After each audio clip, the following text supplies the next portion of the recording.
जी अस्सलाम वालेकुम। जी भाई, आज हमारा लेक्चर है जी, लेक्चर नंबर 29। अच्छा भाई, आपको याद होगा आपको मैंने IS 36 का एक क्वेश्चन होमवर्क में दिया था, impairment of acid. IS 36 question number 6 था, स्प्रिंग 23 का क्वेश्चन। जी याद है जी? 8 मार्क्स का ये क्वेश्चन था। कितने का था? 8 का। याद है जी? जी सॉल्व किया जी, हिम्मत कोशिश। जी हिम्मत कोशिश हो गया था। चलें, आसान क्वेश्चन था। अच्छा जी, माइक नीचे कर लें, ये लें। अच्छा जी, दोबारा से तो नहीं शुरू करना? ओके। अच्छा भाई, जी क्वेश्चन नंबर 6 मैं क्वेश्चन पढ़ता हूं जी। आसान चीजें थी, मुश्किल नहीं था इस क्वेश्चन में कुछ। हाँ, एक चीज थी, 31 दिसंबर 2022 वाला जो 2 साल है ना, इसमें जो दूसरा साल है 2022, उसमें वो कॉन्सेप्ट अप्लाई करना था। रिकवरेबल अमाउंट जो थी उसका कंपैरिजन बुक वैल्यू से करना है। याद है भाई? जो लोअर होगा ना, वो रिवर्सल ऑफ इंपेयरमेंट वाला कॉन्सेप्ट। चलें पढ़ते हैं एक दफा। कहता ऑन 1 जुलाई 2019 एसएल परचेज, अच्छा सॉरी पहले रिक्वायरमेंट पढ़ लें। कहता calculate the carrying value of the manufacturing plant as at 31 December 2021 and 2022। जी मेरे भाई, हाईलाइट कर लें। क्या पूछ रहा है हमसे जी? कैरिंग वैल्यू पूछ रहा है। क्या पूछ रहा है? कैरिंग वैल्यू जी मैन्युफैक्चरिंग प्लांट की 2021 और 22 पे। कहता जी एक प्लांट है जी, मैन्युफैक्चरिंग प्लांट। कितने का है जी? 570 मिलियन का। जी परचेज कब किया भैया? 1 जुलाई 2019। सही है। ईयर एंड क्या है? 31 दिसंबर है। इसका मतलब है 2019 में 6 महीने ये प्लांट इस्तेमाल हुआ। The plant is being depreciated at 15%, 20 नहीं 15% पर एनम। जी डेप्रिसिएशन का मेथड बताइए। Reducing balance method. कहता जी on 31 December 2021 the remaining life of the plant was estimated कितना भैया? 4 years। कहता resulting in an increase of 5% in depreciation rate. जी मेरे भाई, जी क्या करना है आपने? जी आपने रेट कितना बढ़ा देना है? 5% रेट बढ़ा देना है। ऐसे ही है भाई।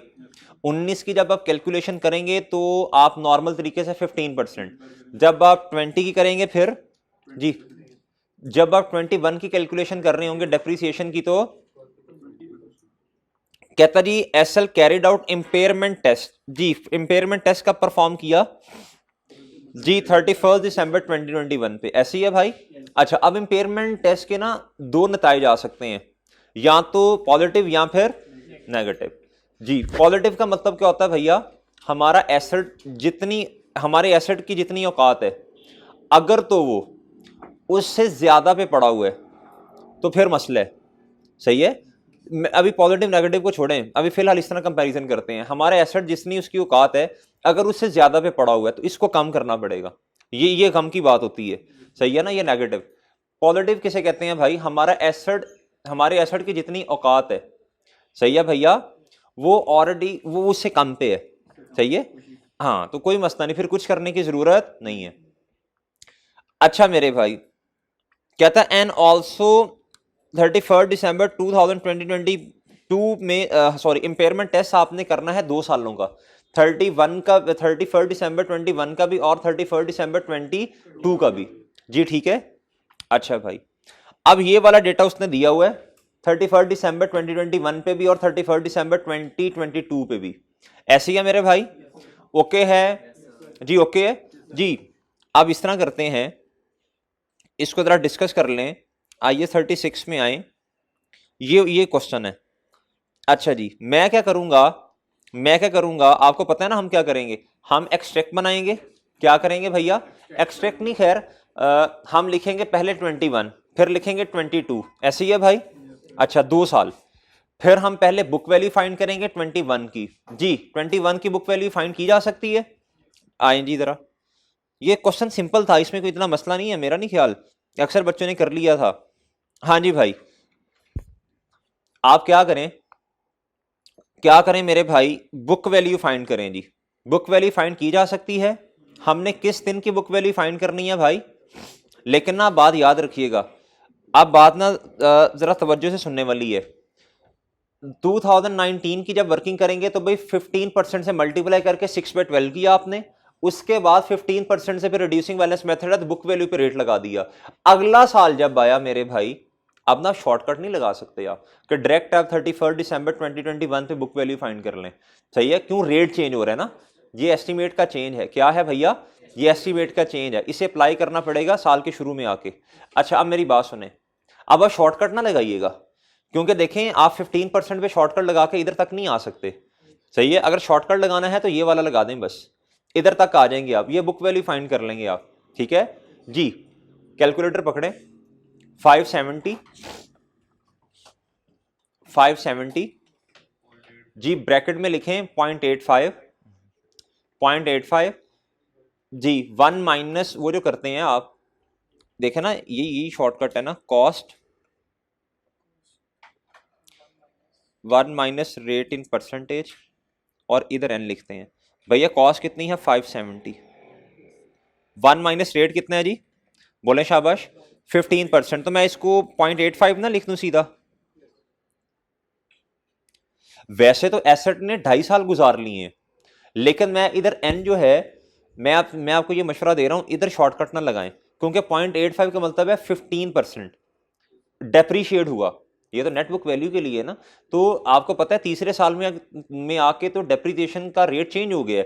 तो अगर शॉर्टकट लगाना भी है तो डायरेक्ट फिर ये निकाल लें, 1.5 करें, और बताएं कितना आता है? 446 ठीक है। अच्छा जी, वो थोड़ा सा फर्क है मेरा ख्याल है।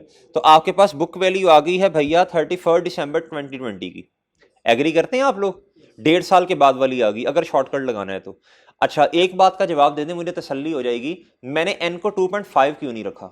पहले तो हम उस दिन की डायरेक्ट निकाल लेते हैं अगर reducing balance method. Well done, शाबाश।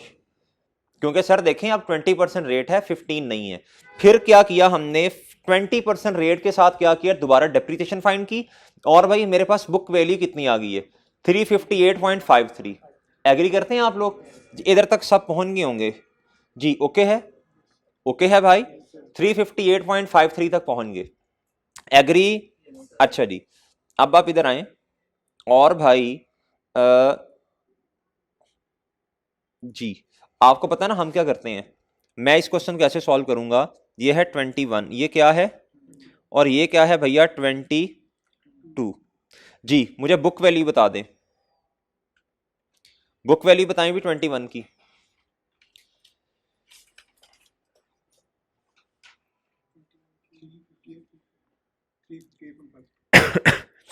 358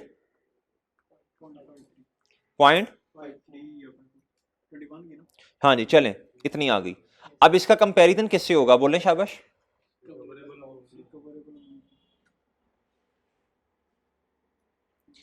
उसमें क्या चीजें आती हैं? Fair value less cost of disposal जी, और क्या आता है? ऐसे ही है ना, ये हायर होता है भाई, ये हायर होगा। अच्छा भाई, अब आप इधर आए जरा, क्वेश्चन पे आए और देखें आके कि हमें क्या उसने ये दी हुई है fair value less cost of sale के? नहीं जी भाई, दी हुई है। उसने कहा जी 280 है 21 की, और ये है जी 22 की कितनी? 300। लेकिन छोड़े, हमें किससे कंसर्न है? 280 से। हमें तो 280 से कंसर्न है ना मेरे भाई जी, तो फाइंड की जा सकती है। ये आ गई ना आपके पास ये 280? एक मिनट देखने दें कैसे डाटा लिखा हुआ है। अच्छा सॉरी, पहले 21 है, शाबाश शाबाश, तो 300 है। कितनी है? अच्छा जी, अब हमें ये तो हमें पता चल गया, ये तो पता चल गया, ये कितनी है भैया? 300। और वैल्यू इन यूज का भी पता चलाना है। क्या करना है? इसकी हम वर्किंग करते हैं। अगर आप कहते हैं तो मैं कर देता हूं सारा क्वेश्चन, किया हुआ है ना। चलें वर्किंग, इसकी हम करते हैं जी वर्किंग 1। ठीक है भाई, या वर्किंग 2 कर लें, क्योंकि डेप्रीसिएशन की वर्किंग 1 करनी पड़ेगी ना जी। अब आप आए ऊपर, वैल्यू इन यूज के अंदर आपको याद है जी क्या क्या चीजें लेते हैं? कैश फ्लोज के अंदर क्या क्या चीजें नहीं लेते जी मेरे भाई? Annual inflows from the sale of product, inflows लेंगे भाई? बिल्कुल रेलेवेंट, रेलेवेंट। ये क्या है भैया? रेलेवेंट। एनुअल का लफ्ज लिखा है, गौर से जरा, एनुअल का लफ्ज लिखा है, किसका? अच्छा, कहता annual outflows for operations, outflows लेंगे भाई जी, ये माइनस होंगे, ठीक है भाई, रेलेवेंट, ये भी रेलेवेंट। कहता annual interest on loan obtain for plant, interest आएगा भाई, इनकम टैक्स, इंटरेस्ट, ये चीजें हम क्वेश्चन में इग्नोर करते हैं, वैल्यू इन यूज की कैलकुलेशन में इग्नोर। भाई net sale proceed at end of useful life in current condition, current condition भाई देखें वैल्यू इन यूज के अंदर वो क्या कहना चाह रहा है, उसने ये 142 भी दिया है और 140 भी दिया। कहता अगर एसिड को, अगर वैल्यू इन यूज, इधर समझिएगा इसका मतलब क्या है, ये है भैया अगर हम एसिड को बेच दें 2021 के एंड पे, तो भाई ये कितना होगा हमारे पास 142, ये 142 की हमें रिसीट होगी। एग्री करते हैं आप लोग? चलें, ये 142 रेलेवेंट है भाई कि नहीं? रेलेवेंट। इसको लेंगे भाई जी, इसको लेंगे भैया, अभी तो एस्टीमेट है ना, अभी जब आप 21 की कैलकुलेशन करेंगे तो 22 को भूल जाएं, एज्यूम करेंगे हमारे पास नहीं है अभी, सही है। अच्छा जी, additional sale proceed at end of useful life if plant is modified at cost of, कहता है ये एडिशनल जो सेल प्रोसीड्स हैं वो आपको पता है ना, वो हमने पढ़ा था कि भाई हमने अगर प्लांट को मॉडिफाई किया तो ज्यादा यूनिट्स बने, इनकम ज्यादा हो गई है, तो एडिशनल चीजों को हमने नहीं लेना, हमने लाइक विद लाइक कंपैरिजन करना है। जी बताएं शाबाश, इसको इग्नोर करना है या कंसीडर करना है? इग्नोर करें भाई, ठीक है।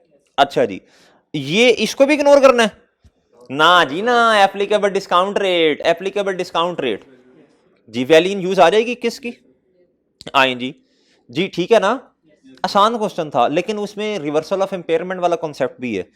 अच्छा जी, अच्छा जी, अच्छा मेरे भाई, हाँ जी, मैंने ये कैलकुलेशन करनी है, ये है जी, हाँ वैल्यू इन यूज, इधर ना 21 करेंगे, थोड़ा मिस्टेक है मेरा ख्याल है जी भैया। ये सारी चीजें हुई, रेजिडुअल वैल्यू को आपने किधर लेना है भैया, और उसने नीचे बताया हुआ है ये कैलकुलेशन 4 सालों की करनी है आपने, कितने सालों की? 4 सालों की। तो भाई ये 142 इधर लेना है आपने एंड पे। अच्छा जी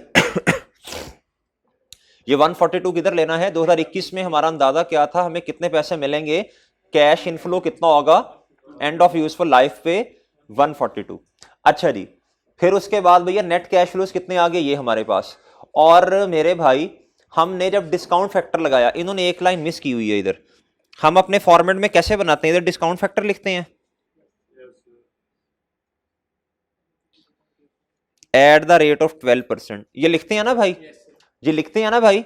अच्छा डिस्काउंट फैक्टर लगाएं जी 1.12 -1, वो फैक्टर इधर लिख देना है, इधर भी लिखेंगे, इधर -2 करेंगे, इधर -3, इधर -4 करेंगे।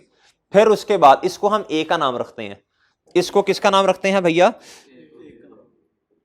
ए। और मेरे भाई ये फैक्टर को क्या कहते हैं? बी। फिर हमारे पास आती है present value, A multiply by B जी, वो आ गई ये और ये कितनी आ रही है? 327.17। एग्री करते हैं भाई जी, ये हम किधर लिख देंगे? 327.17 जी। हायर बताएं क्या है जी मेरे भाई? अब मुझे एक बात बताएं, अब मुझे बात बताएं, हमारे एसेट की औकात कितनी है? 327.17 कितने पे पड़ा हुआ है? कितने पे पड़ा है भाई? 335। तो इसका मतलब है हमें एसेट को कम करना पड़ना है। तो मुझे बताएं कैरिंग वैल्यू इसकी क्या हुई फिर? ये कि ये ही कैरिंग वैल्यू है। अगर वो इंपेयरमेंट की एंट्री पूछता तो इनका डिफरेंस बता देते। आसान अल्फाजों में इसको याद करना हो तो ये इस तरह मैंने सिखाया हुआ है आपको कि भाई इसकी, इस एसेट की औकात कितनी है। औकात का मतलब रिकवरेबल अमाउंट है जी, पड़ा कितने पे है जी। मुझे बता दें, खैर ये रिक्वायरमेंट तो नहीं है, वैसे ही बता दें लॉस कितने का? इम्पेयरमेंट लॉस, और इधर कर लें रिवर्सल, इधर क्या कर लें जी, बताएं जी लॉस कितने का? 31.39 या 6 एक बता देना जो कैलकुलेशन के मुताबिक आ रहा है। 31.3 जी, ये क्या है भैया? लॉस आ गया, ठीक है सर। इसकी एंट्री आती है ना आपको जी, इंपेयरमेंट लॉस डेबिट और क्रेडिट क्या होगा, एक्यूमुलेटेड इंपेयरमेंट लॉस। लेकिन मेरे भाई देखें ये तो रिक्वायर ही नहीं किया, उसने कैरिंग अमाउंट पूछी थी, तो कैरिंग अमाउंट आप कितनी बता देंगे, आप कहेंगे 327.17। अगला साल भाई, अगला साल बुक वैल्यू निकाल सकते हैं जी। बुक वैल्यू तो सिंपल है, बुक वैल्यू में तो आपकी मसला ही नहीं होगा जी। बुक वैल्यू निकाल लें भाई जी। अगले साल में आके भाई इधर देखें 31 दिसंबर 2021 पे आप आए जी। ये इंपेयरमेंट लॉस को आपने क्या कर देना है, इनकॉर्पोरेट कर देना इस वर्किंग में, कर दिया भाई। अच्छा जी, अब हमारे पास ये आपको पता है ना रिकवरेबल अमाउंट इतनी आनी चाहिए, वो एक लाइन छोड़ें और वो ये रिकॉर्ड करें, और ये सीधा का सीधा प्रॉफिट और लॉस में चला गया। एग्री करते हैं? अच्छा जी, आप मुझे बताएं भाई, आप मुझे बताएं ये रिकवरेबल अमाउंट है, अब ये रिवाइज बुक वैल्यू है, अब मल्टीप्लाई 20% से करें और मुझे डेप्रीसिएशन बता दें जी। और मेरे मासूम दोस्तों सेम इसके साथ भी करना है, 31.27 मल्टीप्लाई बाय, ऐसे भाई पहले असल में यूजफुल लाइफ होती है, आज रेट है, तो परेशान तो नहीं ना हुए थे आप लोग। सेम इसके साथ भी सलूक कर देना आपने इसकी, लेकिन जनरल एंट्री कोई नहीं होनी। अच्छा अब बुक वैल्यू बता दें 261.73 और इधर कितनी है 25.09 जी। ओके सब आगे किधर, तो हम रिकॉर्ड ही नहीं करते ना, ये IAS 36 है, रिकवरेबल अमाउंट का कॉन्सेप्ट है ना। इधर बुक वैल्यू को रिकवरेबल अमाउंट से करना है, अगर इधर गेन आ जाता तो हम उसे नहीं, हम कैरिंग अमाउंट, फिर उसकी कैरिंग अमाउंट क्या होती, बुक वैल्यू होती। या ये 36 है, या ये 16 नहीं है, revaluation surplus is something different. अच्छा जी, आप भाई इधर आए, आपने ना इंशाल्लाह मैं कोशिश करूंगा नेक्स्ट वीक से, मतलब अभी जो नेक्स्ट है, जब क्लासेस तो ऑनवर्ड हमारी स्टार्ट होंगी अगले से अगले, मतलब स्टार्ट होने से मुराद ये है क्लासेस तो स्टार्ट ही हैं, कि अभी ये 2-3 दिन का शायद गैप आएगा, उसके बाद ना फिर जब इंशाल्लाह आऊँगा वापस, मैं अभी तो खैर रिकॉर्ड करवा दूंगा ना ये लेक्चर, तब मेरा प्लान है कि मैं आपको क्या करूँगा भाई, थ्रेटिकली इन कॉन्सेप्ट्स को टेस्ट करूँगा, ताकि आपको क्लियर हो रिवैल्यूएशन लॉस क्या होता है, इम्पेयरमेंट लॉस क्या होता है। और अब तो हमने खैर IAS 40 भी पढ़ ली है, और अगर इन्वेस्टमेंट प्रॉपर्टी है और वो फेयर वैल्यू मॉडल पे है तो उसका इम्पैक्ट क्या आना है, अगर एसेट की फेयर वैल्यू कम हो जाती है, ये तीनों डिफरेंट चीजें हैं।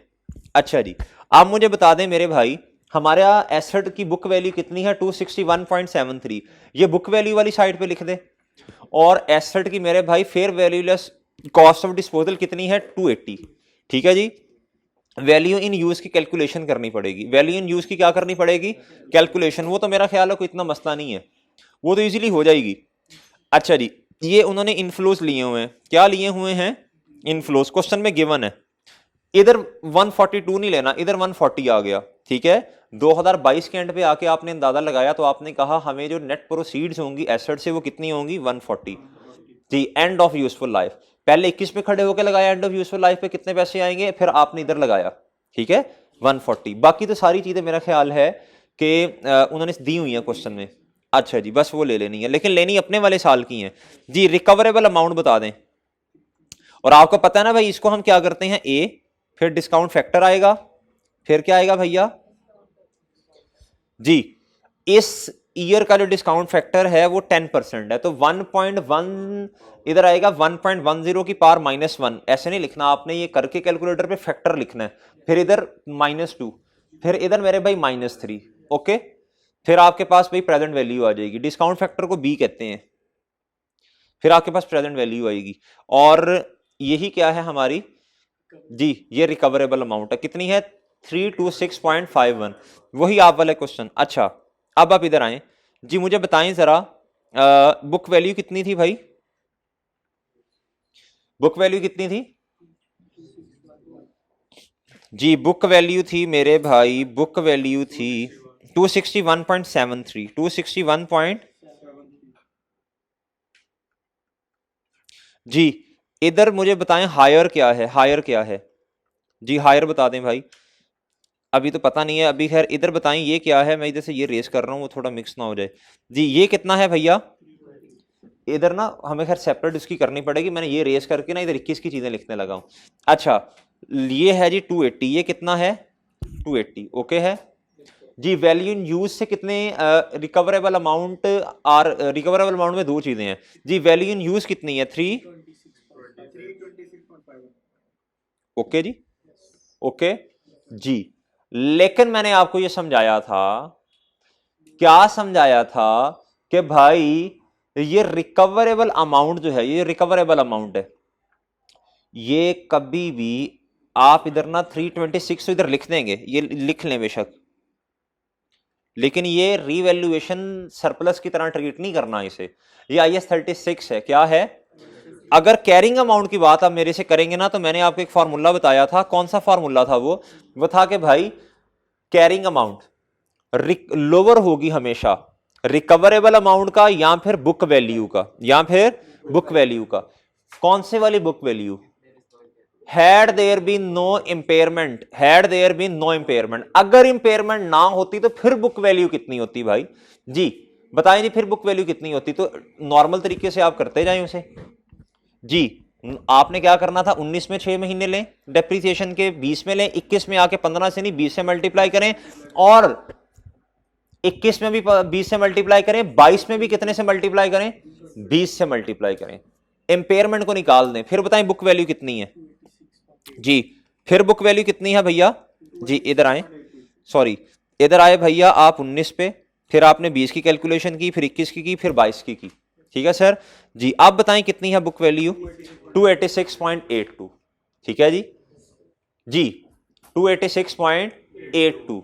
ओके है जी। यही कंपैरिजन करते हैं ना, जब रिवर्सल आ जाती है इंपेयरमेंट की, उसको इमीडिएटली प्रॉफिट और लॉस में आप क्या करेंगे? रिकॉर्ड करेंगे। क्या करेंगे भैया जी? रिकॉर्ड करेंगे। फिर उसके बाद अगले साल जो है, अब रिवर्सल नहीं है, सॉरी अब इंपेयरमेंट नहीं है बल्कि उसकी रिवर्सल है। तो भैया रिवर्सल को कितना हमने कम करना है, उस लॉस को कितना कम करेंगे रिवर्सल की शक्ल में? बोले शाबाश, लोअर ऑफ। क्या मेरे भाई? Lower of. क्या lower of? Had there been no impairment. तो भाई फिर कितनी बुक वैल्यू थी? 286 पॉइंट समथिंग जो भी है, और रिकवरेबल अमाउंट कितनी है? 326 पॉइंट समथिंग। तो इधर आए भाई, ये जो वर्किंग हम करते हैं ये वाली, इसके अंदर फिर कितना लिखना पड़ेगा? ये लोअर ऑफ। क्या भैया? सही है ना? ओके है? ओके है मेरे भाई जी। अब दोनों का क्या कर लें भैया? डिफरेंस ले लें। क्या ले लें? ये आपने इधर क्या लिखी भाई? इधर आपने रिकवरेबल अमाउंट लिख दी। क्या लिख दी भाई? ये लोअर ऑफ होगी हमेशा, और डिफरेंस इधर कितना आया? 25.09, 25.09, और इधर भी उतना ही आ गया। ओके है भाई जी? उतने से ही होगा जितने, देखें ये मैंने उस दिन भी समझाया था, 25.09 जो है इतने पे अब एसेट बढ़ा। देखें अगर ये लॉस ना आता तो ये डेप्रीसिएशन फिर ज्यादा पे चार्ज होती ना, ये भी तो देखें ना। तो ये उस दिन मैंने समझाया था, ये जो है ये 6.28, ये डेप्रीसिएशन कम चार्ज होने की वजह से ये इधर आ रहा है। ये अब लॉस कम हो गया ना, 25.09 है, तो इतने से ही क्या हो गया? फिर मैंने एक उर्दू में लाइन भी लिखवाई थी, लॉस था टोटल 31.37 का, नजर हमें रिवर्सल 25.09 की आ रही है। भाई डिफरेंशियल ये पड़ा है ना, अगर इंपेयरमेंट लॉस ना होता तो डेप्रिसिएशन ज्यादा अमाउंट पे कर रहे होते आप। ओके है? कॉन्सेप्ट समझ आया? तो आसान सवाल था, मेरा नहीं ख्याल इसमें कोई मसला है, लेकिन एक अच्छी चीज थी, इसमें एस्टिमेट भी आ गया, और क्या आया भैया? रिवर्सल ऑफ इंपेयरमेंट भी आ गई। ओके है?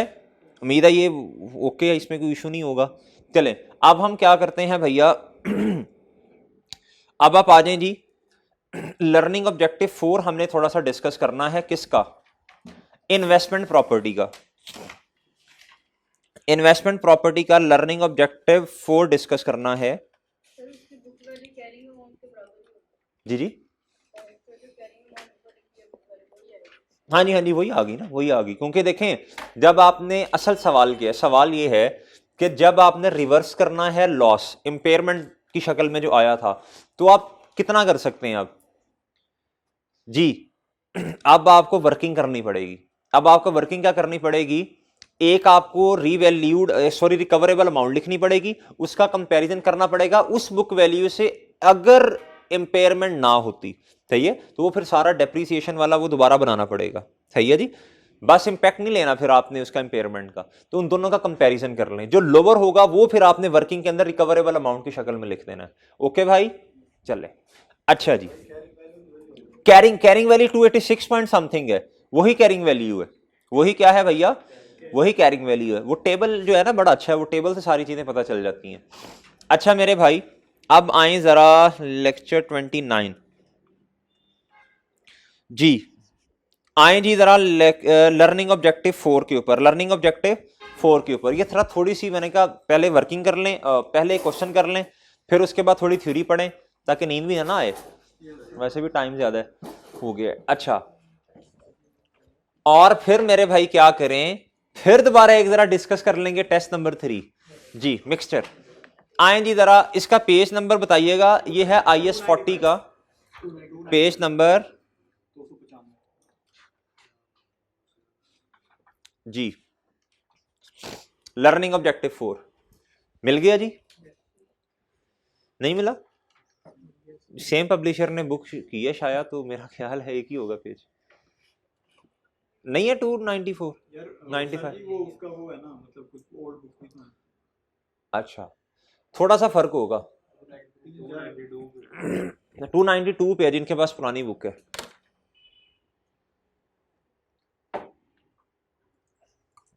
मिला जी? चलें जी।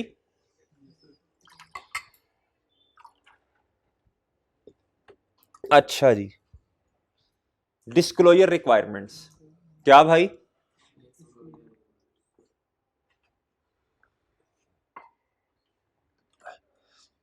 कहता है जी हमने IS40 में कौन कौन से डिस्क्लोजर्स देने होते हैं, बहुत सारे तो हमने सीखे हुए हैं। सही है भाई, आज जो नोट बनाया था IS40 का, उसमें कुछ जो है वो नए हैं, वो इंशाल्लाह सीख लेंगे। आए जी जरा पढ़ें।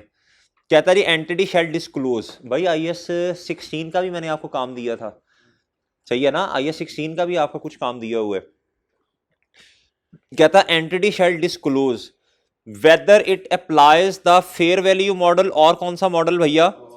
Cost model. ये डिस्क्लोजर देना है कि आप फेयर वैल्यू मॉडल यूज करते हैं या फिर कॉस्ट मॉडल इस्तेमाल करते हैं। ठीक है भाई, ये बताना पड़ेगा ना मेजरमेंट बेसिस। कहता व्हेन क्लासिफिकेशन इज डिफिकल्ट, जब क्लासिफिकेशन क्या हो जाए, मुश्किल हो जाए।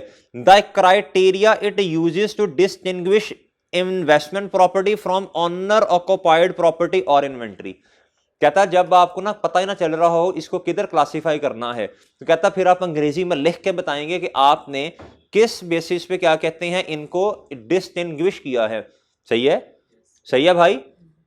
ये क्या कहना चाह रहा है? कहता वन क्लासिफिकेशन इज डिफिकल्ट, जब क्लासिफाई करना मुख्तलिफ हो जाए, पता ना चल रहा हो IS40 में जाना है, IS16 में जाना है या फिर इन्वेंट्री में।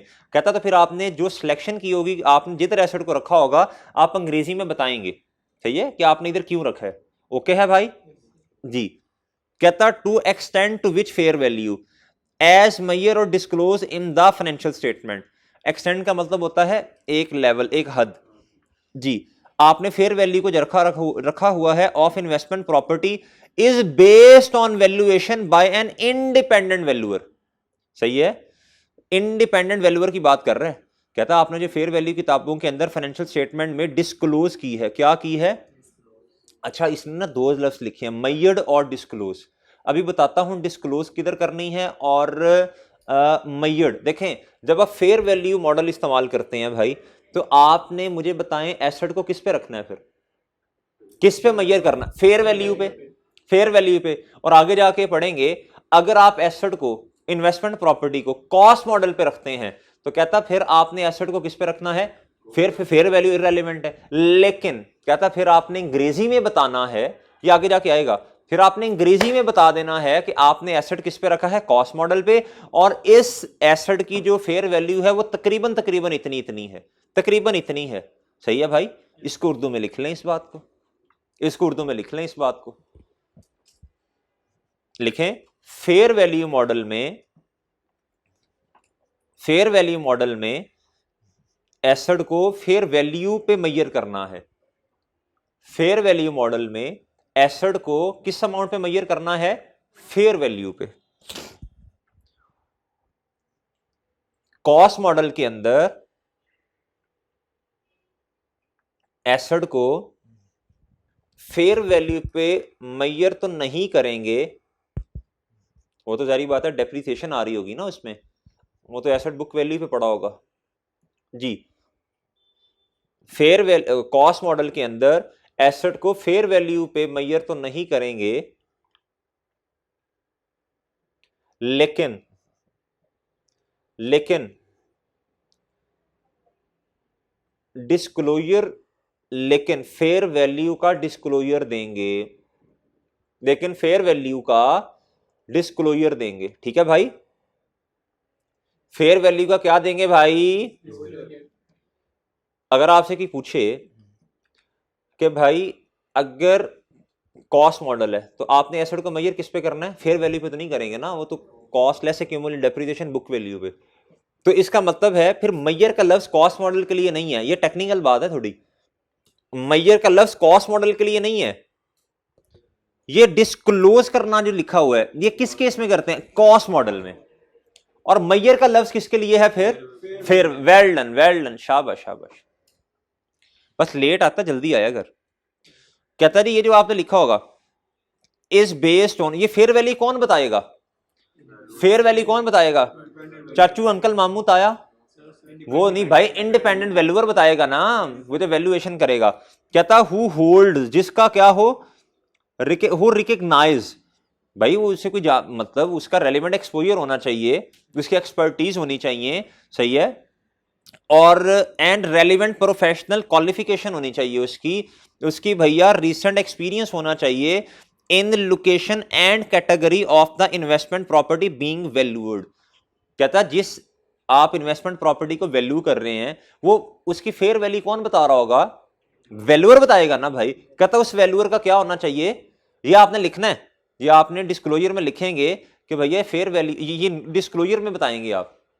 कहता जो बंदा ये वैल्यू मेजर कर रहा होगा उसका रेलिवेंट एक्सपोजर होना चाहिए, एक्सपीरियंस होना चाहिए, और उस इलाके के मुताबिक, सही है, उसका एक्सपीरियंस होना चाहिए, लफ्ज लिखा है, and recent experience in the location and category, उसका पता होना चाहिए, सही है ना। ये नहीं कोई जंग में बैठा और लाहौर की वैल्यू मेजर किए जाए। वो कहता है उसको पता होना चाहिए कि भाई लाहौर में क्या रेट चल रहा है, लाहौर में किस तरह चीजों को मेजर किया जाता है।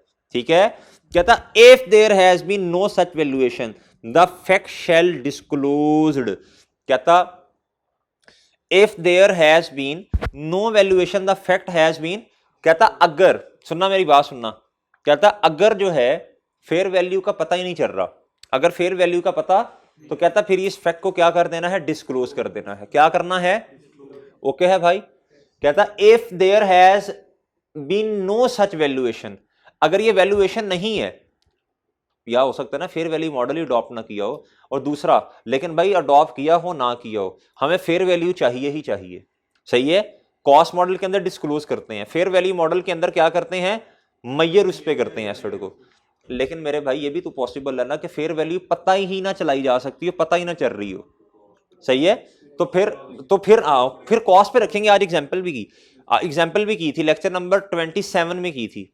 अच्छा जी, कहता फिर क्या करना है? इस फैक्ट को क्या करना है? डिस्क्लोज करना है कि फेयर वैल्यू को डिटरमिन नहीं किया जा सकता। ओके है भाई, ये बात समझ आई। कहता डी, कहता the existence and amount of restriction.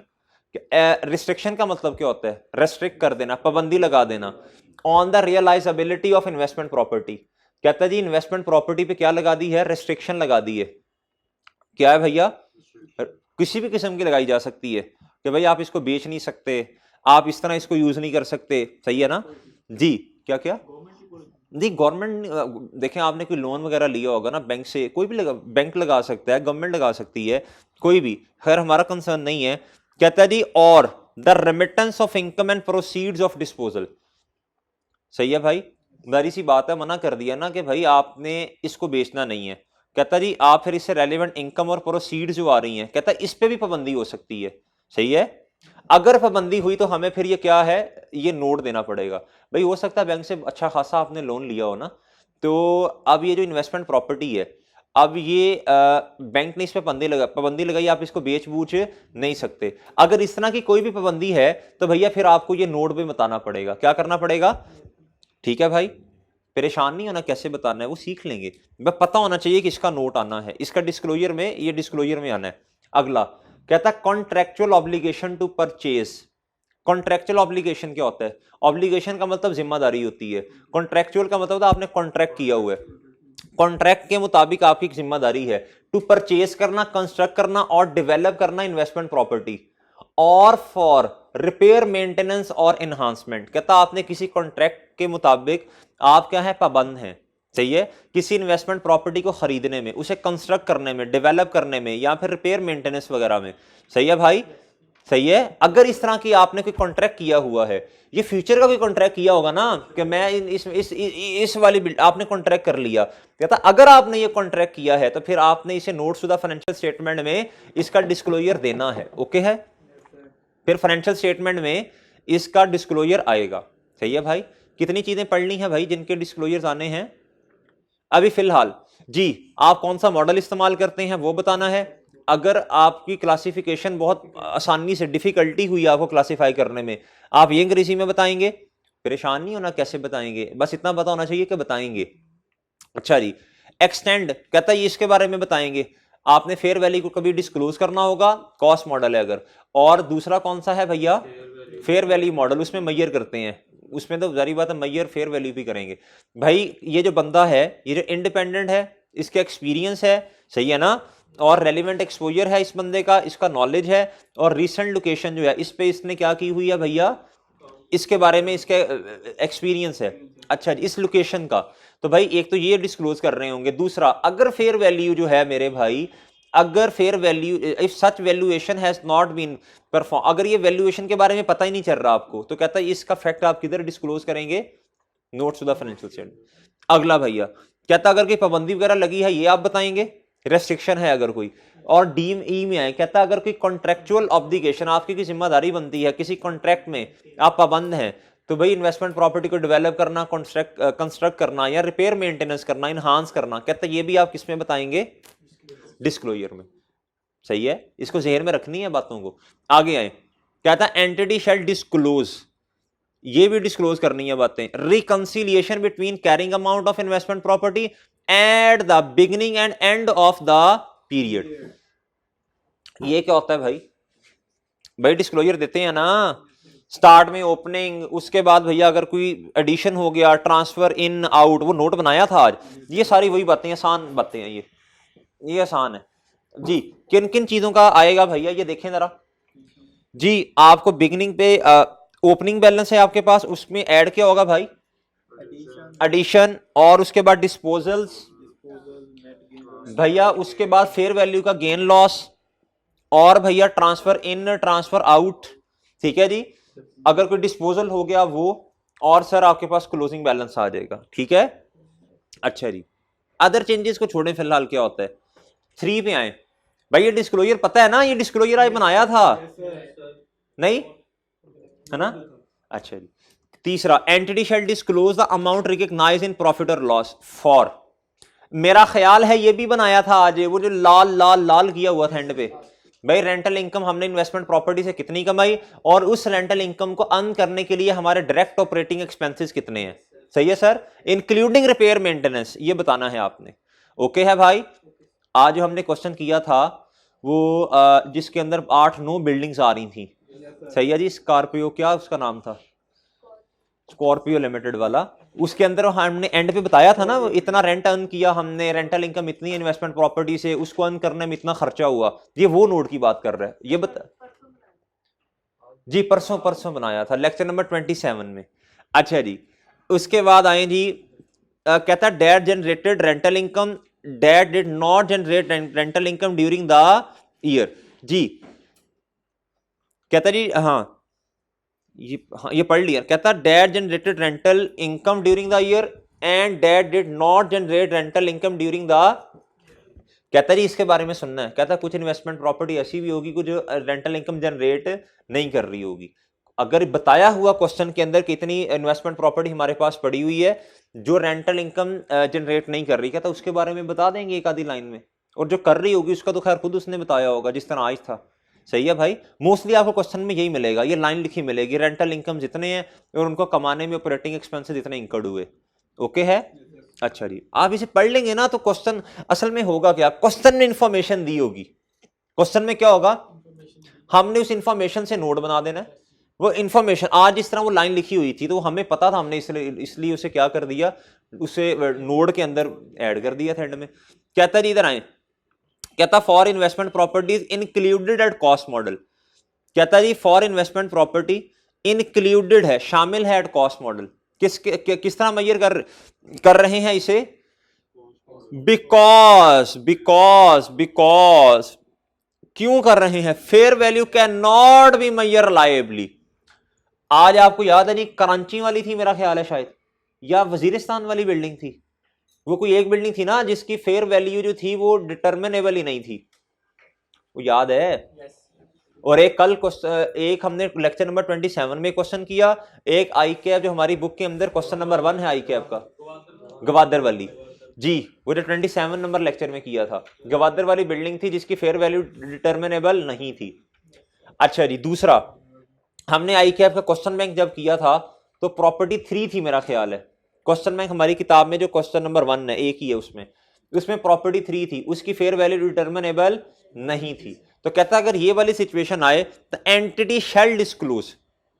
भाई दो है ना, एक तो है कि आपने रखा ही कॉस्ट मॉडल पे, एक है कि आपकी चाहत है फेयर वैल्यू पर रखने की, लेकिन चूंकि आप उसे फेयर वैल्यू के अंदर रख नहीं सकते, क्यों?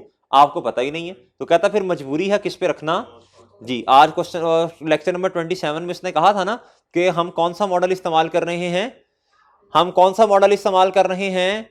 Fair value. लेकिन एक एसेट उसमें से अंदर से ऐसा था गवादर वाला कि भैया उसकी हमें फेयर वैल्यू पता ही नहीं थी, इसलिए फिर मजबूरन किस पे रखा था? कॉस्ट मॉडल पे।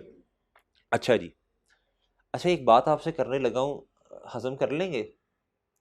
IS 16 में जो क्लास ऑफ एसेट्स है जिनकी क्लास सेम है उनको हमें सबको रिवैल्यूएशन पे लेके आना पड़ता है। ऐसे ही है ना, रिवैल्यूएशन करनी सेम क्लास ऑफ एसेट पे सारों पे करनी पड़ेगी।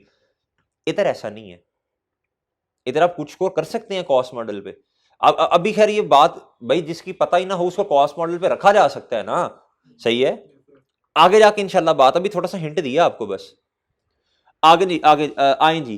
कहता जी फेयर वैल्यू पता नहीं है तो क्या डिस्क्लोज करना है? Description of the investment property, कि भाई ये इन्वेस्टमेंट प्रॉपर्टी को बयान करना है आपने, ये किधर है, कितनी अमाउंट पे है जी, लिख लें इधर। डिस्क्रिप्शन में क्या लिखेंगे?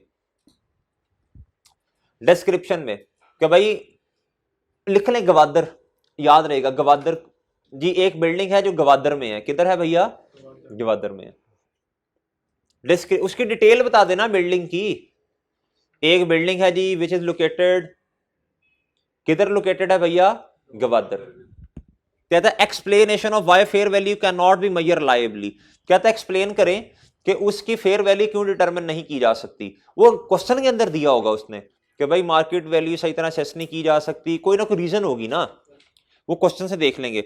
इफ पॉसिबल, अगर मुमकिन हो, the range of estimate within fair value is highly likely to lie. कहता जी अगर ये आपको पता चल जाए ना तो इसकी फेयर वैल्यू 300 मिलियन से लेके कोई 350 मिलियन के दरमियान हो सकती है, तो कहता है यही बता दो यार, चलो कुछ तो बताओ ना हमें।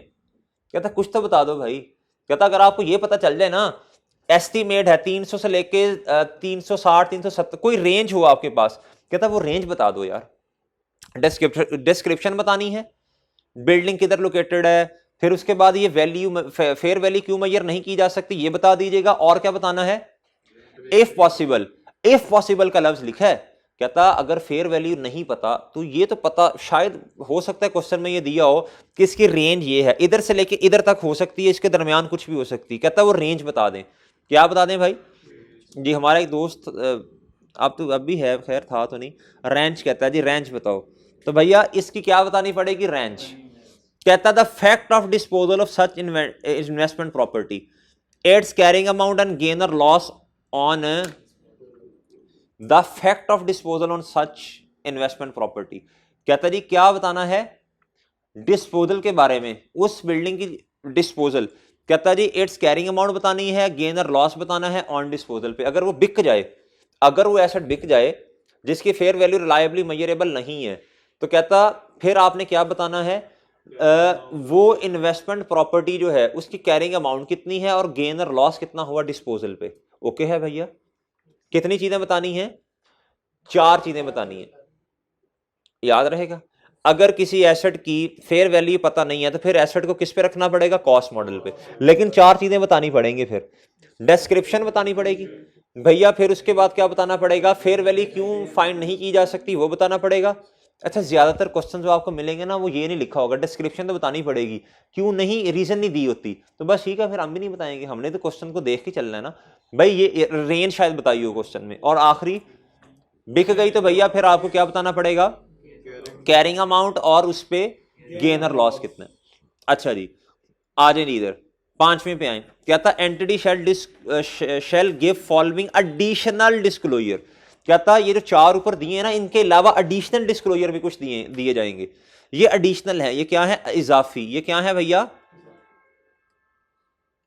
और कहता for cost model only, important, very important, ये जो इजाफी आप मालूमात देंगे ये किस मॉडल के मुताबिक देंगे भैया, यानी इजाफी डिस्क्लोजर फेयर वैल्यू मॉडल के अंदर रिक्वायरमेंट नहीं होगी। किस मॉडल के मुताबिक भैया, हमें कुछ इजाफी इंफॉर्मेशन भी देनी पड़ेगी, इंफॉर्मेशन नहीं सॉरी, डिस्क्लोजर देने पड़ेंगे जी। अहम है भाई, अहम है, ये क्या है, ये याद रखना है यार, पेपर के अंदर एमसीक्यू तो आ सकता है। कहता जी इजाफी आपको जो डिस्क्लोजर्स हैं वो फेयर वैल्यू मॉडल में देते हैं आप, या कॉस्ट मॉडल में, IAS 40 में, कॉस्ट मॉडल में कौन कौन से। कहता जी द डेप्रिसिएशन मेथड यूज, याद है ना, कहता यूजफुल लाइफ और डेप्रिसिएशन रेट, ओ भाई याद है, आज जितने भी हमने वो बनाए थे उसमें देख लें, अगर फेयर वैल्यू मॉडल है फिर तो हमने बताया कुछ नहीं था। कहता जी उसके अलावा gross carrying amount and cumulated depreciation at beginning eight end of the year, भाई ये बताया बिल्कुल है, क्यूमुलेटेड डेप्रिसिएशन बताई है हमने, बिल्कुल बताई है हमने, नहीं बताई, बताई है भाई, हाँ उसमें भी आती है, उसमें भी आएगी। एक्यूमुलेटेड डेप्रिसिएशन बता दें, एक्यूमुलेटेड डेप्रिसिएशन बताएं भाई, ये जी भाई, उसमें सिर्फ कॉस्ट आ रही होती है, या फिर क्या उसका, उसमें फेयर वैल्यू खैर आ रही होती है जो ओपनिंग में है, सही है, और बाकी तो खैर वो कॉलम बनता ही बनता है, एडिशन का, ट्रांसफर का, डिस्पोजल का, लेकिन एक्यूमुलेटेड डेप्रिसिएशन वाला ये नहीं बनेगा, ठीक है सर। आगे हैं, कहता है reconciliation between opening and closing values showing, जी ओपनिंग में क्या आएगा भैया, ओपनिंग में तो खैर क्या आ रहा होगा, उस एसेट की क्या कॉस्ट आएगी ना, एडिशन आएगी, depreciation, disposal, impairment losses, impairment losses, मेरी बात सुने, इन्वेस्टमेंट प्रॉपर्टी है और आप कॉस्ट मॉडल पे है, अगर कॉस्ट मॉडल पे होगी तो इंपेयरमेंट लॉस आएगा भाई, आता है ना, ये तो बिल्कुल फिर IAS 16 की तरह का हो गया ना, ये तो IAS 16 की तरह का हो गया। फेयर वैल्यू मॉडल के अंदर मुझे बताएं इंपेयरमेंट लॉस आएगा, मैं मार देना, आएगा, नहीं आएगा ना, फेयर वैल्यू बस, फेयर वैल्यू मॉडल के अंदर ना क्यूमुलेटेड डेप्रिसिएशन आती है, ना क्यूमुलेटेड इंपेयरमेंट लॉसेस आते हैं, लिखें, इसको उर्दू में लिखना पड़ेगा, ये लिखना पड़ेगा भाई, ये लिखना पड़ेगा, बहुत अहम बात है ये, बहुत अहम बात है, बहुत अहम बात है, चन बड़ी अहम बात है, लिखो ना, लिखो, फेयर वैल्यू मॉडल के अंदर ना तो एक्यूमुलेटेड डेप्रिसिएशन आती है और ना ही एक्यूमुलेटेड इंपेयरमेंट लॉसेस आते हैं, ओके, सही है ना जी। फेयर वैल्यू मॉडल के अंदर IAS 40 में लिखना है, ये ना हो कि IAS 16 के नोट्सों में लिखते रहे या 36 में, IAS 40 में फेयर वैल्यू मॉडल के अंदर, फेयर वैल्यू मॉडल होता ही इसमें है भाई, फेयर वैल्यू मॉडल के अंदर ना ही एक्यूमुलेटेड डेप्रिसिएशन आती है और ना ही एक्यूमुलेटेड इंपेयरमेंट लॉस आता है, ओके, ओके,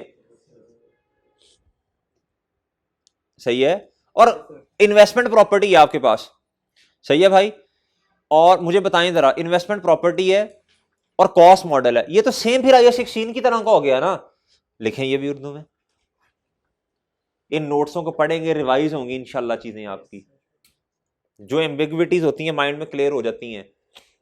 लेकिन कॉस्ट मॉडल के अंदर, कॉस्ट मॉडल के अंदर ये IAS 40 का नोट लिखवा रहा हूं, कॉस्ट मॉडल के अंदर accumulated depreciation and accumulated impairment losses दोनों आते हैं, और सही है, यानी ये तो सेम IAS 16 की तरह का हो गया ना उधर। सुभान अल्लाह, सॉरी, अच्छा ये मिक्सचर हो गया ना 16 और 36 का। 36 इंपेयरमेंट को करता है जी। प्रॉपर्टी प्लांट इक्विपमेंट की पूरी डेफिनेशन क्या है बोला, और सॉरी कैरिंग अमाउंट की पूरी डेफिनेशन क्या है जी, बोलें। Less depreciation, accumulated depreciation, less accumulated impairment losses. सही है, ये तो पूरी डेफिनेशन हो गई ना फिर। देखें, सॉरी आपने सही कहा, जब हमने IAS 36 का नोड बनाया था उसके अंदर हमने एक्यूमुलेटेड डेप्रिसिएशन का भी माइनस किया था वो IAS 16 की तरह, और एक्यूमुलेटेड इंपेयरमेंट लॉस का भी माइनस किया था वो IAS 36 की तरह। ठीक है, ये फिर सेम उस तरह का होगा। सही है ना, IAS 16 कहना सही नहीं है, IAS 16 एंड 36 हो गया ना, दोनों आ रहे हैं इसमें। आखिरी पढ़ लें भाई, ई कहता when the cost model is used. अभी मैंने आपको जो गुफ्तगू फरमाई है ना ऊपर जी, ये यूज के ऊपर पढ़ा है, खैर एक दफा रीडिंग करवा रहा हूं, ये पढ़ा हुआ है। कहता when cost model is used, कहता था fair value of investment property shall B disclosed. इधर आए, इधर आए, ये इधर समझा दिया था मैंने आपको कि डिस्क्लोज इधर क्यों लिखा हुआ है। बच्चा परेशान होता है, सर जी डिस्क्लोज्ड, तो डिस्क्लोज किधर होती है भाई, और इधर तो खैर आपने मैयर भी करना होता है ना, मैयर भी इसी पे ही करना है आपने, फेयर वैल्यू पे। तो फर्क पता चला, देखें बारीक बारीक सी बातें हैं, समझना पड़ता है स्टैंडर्ड्स को। कहता when cost model is use the fair value of investment property shall be disclose. Agree. कहता if the fair value can not be estimated reliably, अगर लायबली एस्टिमेट नहीं किया जा सकता, द सेम इजाफी disclosure should be made as are disclose under the fair value model for investment property include. कहता अगर cost model है तो अब आपने इसको क्या करना है, फेयर वैल्यू को डिस्क्लोज करना है। अगर लायबली मैयर नहीं किया जा सकता, कहता ये जो ऊपर आपने इजाफी वो 3-4 नहीं दिए हुए थे, डिस्क्रिप्शन बतानी है, ये फेयर वैल्यू क्यों नहीं फाइंड की जा सकती, मैयर की जा सकती, उसकी रीजन बतानी है, और क्या बताना है भैया जी। नहीं, गेन और लॉस से चौथा है, तीसरा भी था जी। कहता जी रेंज बता दें, फिर रेंज बता दें, रेंज। और भाई आखिरी फैक्ट और डिस्पोजल वाला, ये 3-4 बातें फिर आपने इजाफी बतानी है, सेम वो वाली जो आपने फेयर वैल्यू मॉडल के अंदर एसेट को रखना चाह रहे थे, लेकिन फेयर वैल्यू की पता नहीं थी, फिर आपने कॉस्ट मॉडल पे रखा था उसे। ये वही वाली बातें हैं सारी। ओके है जी, डिस्पोजल तो किसी में भी हो, नहीं नहीं बताएंगे ना। कहता गेन और लॉस, कहता ये जो गेन और लॉस जितना आया नोड के अंदर, मेरी बात सुने ना, अब जरा ना टेक्निकल हो जा मेरा भाई। अच्छा देखें, जब हमने नोट बनाया था, इधर इधर नोट बनाया था IAS 40 का, फेयर वैल्यू मॉडल था, मैंने आपको बताया था फेयर वैल्यू मॉडल है, और हमने जब एसेट डिस्पोज किया था, एक एसेट डिस्पोज भी तो हुआ ना, वो कौन सा था, कराची वाला था, कराची वाला हुआ था, कराची वाला भाई। उस पे जो गेन आया था 100 का, हाँ याद आ गया, 8.2 मिलियन पे हमारे पास इन्वेस्टमेंट प्रॉपर्टी पड़ी हुई थी। ऐसे ही भैया फेयर वैल्यू मॉडल था, और मेरे भाई बिका कितना था, 9,000 का। वो जो 800 का डिफरेंस आया था हमने कहीं भी नहीं बताया था, याद है, तो वो इधर कहीं नहीं आया था टेबल में। कहता उसको एडिशनली आपने डिस्क्लोज करना है। क्या करना है, एडिशनली डिस्क्लोज करना है, चाहे वो क्या हो भैया, फेयर वैल्यू मॉडल हो, चाहे क्या हो, कॉस्ट मॉडल हो। ओके है, अगर फेयर वैल्यू पता नहीं है, अगर फेयर वैल्यू पता नहीं है, सही है ना, सही है, फेयर वैल्यू अगर पता नहीं है तो भैया ये आप फिर क्या करेंगे, दोनों मॉडल्स के अंदर क्या करेंगे, इसको डिस्क्लोज कर देंगे। ओके है, उम्मीद है ये बात समझ आई जी। लर्निंग ऑब्जेक्टिव 4 समझ आया भाई, तसल्ली किया हमने इस पे। अब ये इस पे परेशान नहीं होना, सिर्फ आपको चीजें पता होनी चाहिए। क्या चीजें ये पता होनी चाहिए, सर जी अगर फेयर वैल्यू हमें पता नहीं है और हम एसेट को रखना चाह रहे थे फेयर वैल्यू पे, अब मजबूरी है किस पे रखना है, कॉस्ट मॉडल पे। 4 एडिशनल चीजें बतानी है, घोल के पी लें, सुबह शाम दोपहर पढ़ें इसे, सही है, तावीज है ये घोल के पी लें आपने। अगर हमें भाई हमारा एसेट कॉस्ट मॉडल पे है, ये 2-3 नंबर का थ्योरी में भी सवाल आ सकता है, और 1-आधे नंबर के MCQs भी आ सकते हैं, अंग्रेजी भी लिखवा सकते हैं। तो हमें फेयर वैल्यू चाहिए मैयर करने के लिए, नहीं डिस्क्लोज करने के लिए। ठीक है सर, सही है। अगर कॉस्ट मॉडल है, क्या हमें फेयर वैल्यू चाहिए, फेयर वैल्यू नहीं चाहिए, फिर फेयर वैल्यू चाहिए। फेयर वैल्यू चाहिए कि नहीं? अ, फेयर वैल्यू चाहिए। सर जब हम मेजर कर रहे होते हैं हाँ हाँ तो कॉस्ट मॉडल में तो फेयर वैल्यू नहीं चाहिए होती। चाहिए, डिस्क्लोज करने के लिए चाहिए ना, सारी रात रोंदे रहे। मारा गया। अच्छा जी भैया, जब हम कॉस्ट मॉडल पे हैं तो हमें फेयर वैल्यू तब भी चाहिए, मेजर करने के लिए नहीं, डिस्क्लोज करने। ओके भाई, अच्छा जी। अच्छा जी, मेरा ख्याल है ये बात समझ आ गई। आखिरी टारगेट आज का हमारा टेस्ट की डिस्कशन करना।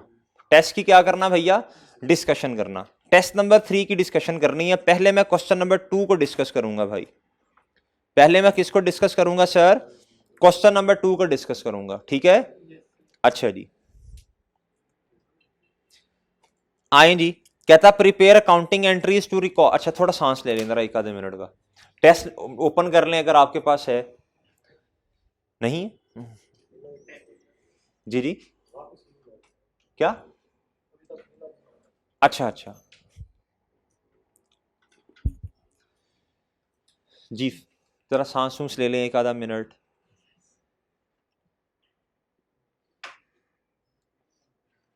पढ़ लो जो ऑनलाइन लेक्चर ले रहे हैं, कुछ शर्म करो, हया करो, कोई टेक शुक लगा के बैठे, सीरियस होकर लेक्चर लो यार। एक बंदा मोबाइल पे लगा हुआ है, जिसको कह रहा हूँ उसे पता है, मोबाइल पे लगा हुआ है, मोबाइल पे लेक्चर, मोबाइल पे क्या कहते हैं लगा हुआ, साथ साथ लेक्चर ले रहा है, और सर को 2 पे लगाया हुआ है। कुछ शर्म कर, कोई हया कर। हैं वो तेरी इंस्टाग्राम क्या होता है? अच्छा होता है, कुछ होता होगा भाई, मैंने तो नहीं बताया। अच्छा जी, चलें भाई, जरा सांस सूंस ले लिया होगा उम्मीद है। अच्छा जी, टेस्ट नंबर 3।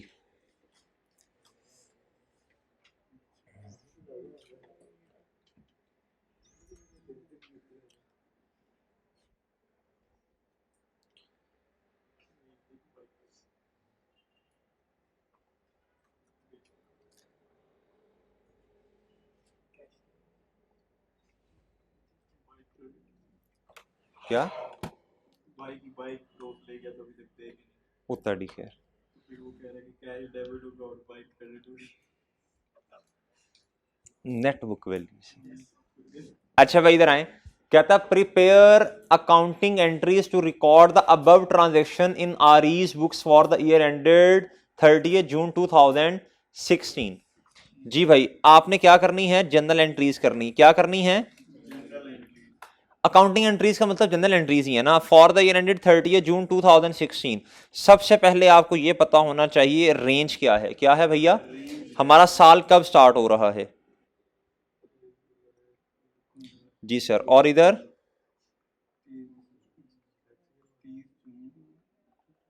Okay okay. अच्छा जी, कहता उत्तर लिखा रोनाल्डो एंटरप्राइजेस, कहता जी provide depreciation on plant and machinery 10% on written down value. सही है जी, रिड्यूसिंग बैलेंस मेथड का इस्तेमाल किया जा रहा है। Depreciation is charge from the month the asset is available for इस्तेमाल in operation up to its disposal.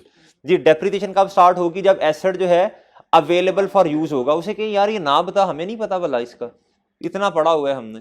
कहता है जी cost of its plant and machine and accumulated depreciation on 1 July 2015 कितनी है भैया? 75 मिलियन एंड 17 मिलियन। ये opening है। ये क्या है भैया? जनरल एंट्रीज पूछी हैं, और ध्यान से जरा एडिशन हुई उसकी भी जनरल एंट्री करनी पड़ेगी, डिस्पोजल की भी जनरल एंट्री करनी पड़ेगी, और डेप्रीसिएशन देखें मेरी बात सुने, इसमें लहदा लहदा उसने एडिशंस बताई हैं, डिस्पोजल का डाटा लहदा दिया हुआ है। हम क्या करेंगे? डेप्रीसिएशन की वर्किंग करेंगे। क्या करेंगे भैया? और एंड पे एक ही एंट्री कर देंगे, ऑन ओपनिंग एसेट्स लेस क्या करते हैं भैया? Disposal. Net book value sorry reducing balance method है, तो ओपनिंग की भी नेटबुक वैल्यू, डिस्पोजल की भी क्या? शाबाश, नेटबुक वैल्यू। एडिशन तो आपको पता है कॉस्ट नेटबुक वैल्यू एक ही बात है। फिर उसके बाद भैया डिस्पोजल की क्या है जी? जी डिस्पोजल की क्या है? हम क्या करते हैं? हम ओपनिंग पे नेटबुक वैल्यू निकालते हैं, फिर वो फॉर्मेट में पुट करते हैं डेट डिस्क्रिप्शन अमाउंट वाले में, फिर उधर से फॉर्मेट से नेटबुक वैल्यू पे रेट लगाते हैं, अपने महीने निकाल लेते हैं, उसकी डेप्रीसिएशन इनकॉर्पोरेट करते हैं, एक ही एंट्री करेंगे। ठीक है सर, डेप्रीसिएशन की। अच्छा जी भाई, ओपनिंग की तो कोई एंट्री नहीं है ना, क्या था, the following information is available in respect of its plant and machine for the year ended 30 June 2016।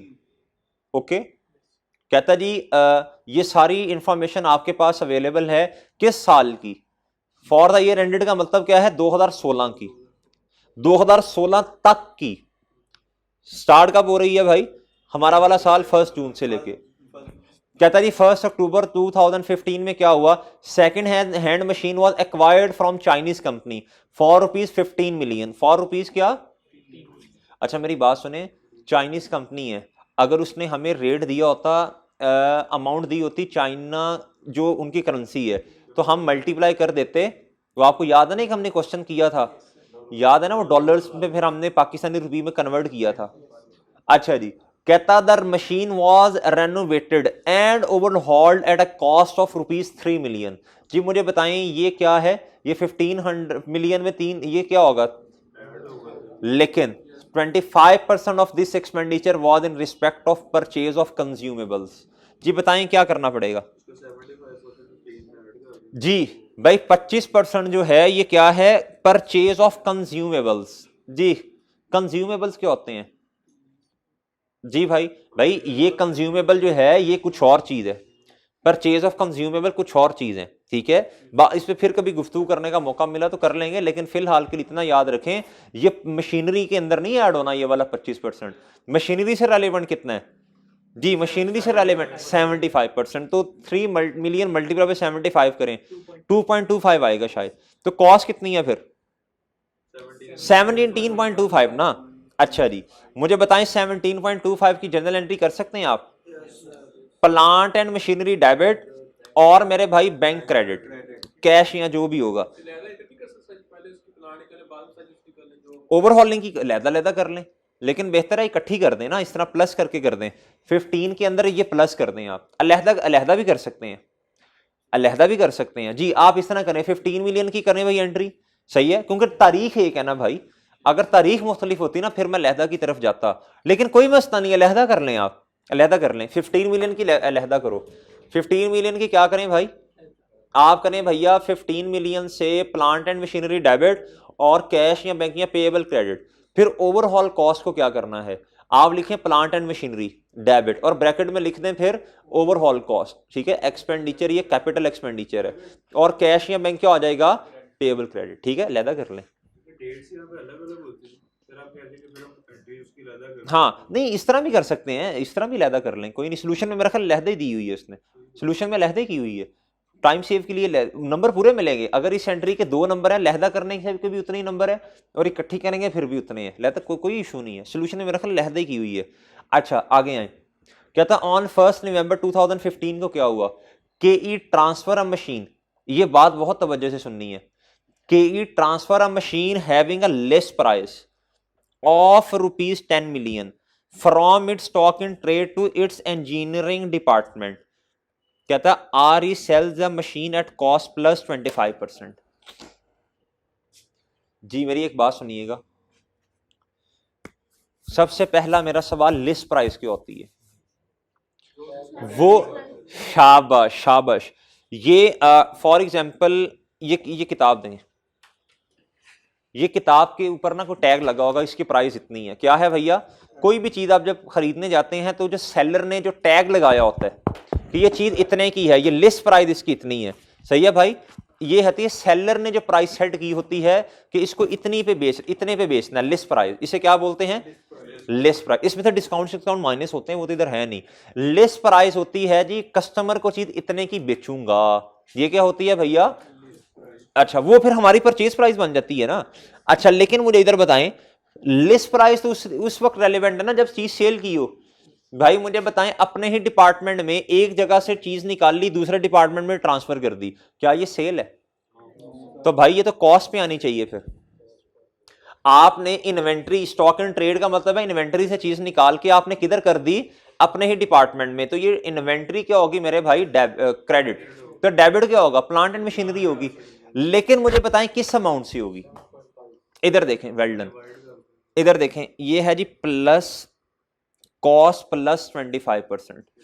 जी, इसका मतलब है cost plus profit equal to sale होता है ना, तो ये है जी 25% ऐड है, कॉस्ट कितनी है 100, ये कितना है 125। इसका ना एक लेक्चर है मेरा 8 मिनट का जी, इसमें कॉस्ट में प्लस करना प्रॉफिट को, कभी कभी सेल 100 होती है, कभी कभी मार्जिन का लफ्ज लिखा होता है, कभी कभी मार्कअप का लिखा होता है, वो 8 मिनट का लेक्चर है, वो इंशाल्लाह मैं आपको ग्रुप में सेंड कर दूंगा, या लिंक सेंड कर दूंगा, ये लेक्चर अगर मेरे पास पड़ा हुआ तो वो सेंड कर दूंगा आपको ग्रुप में, ठीक है।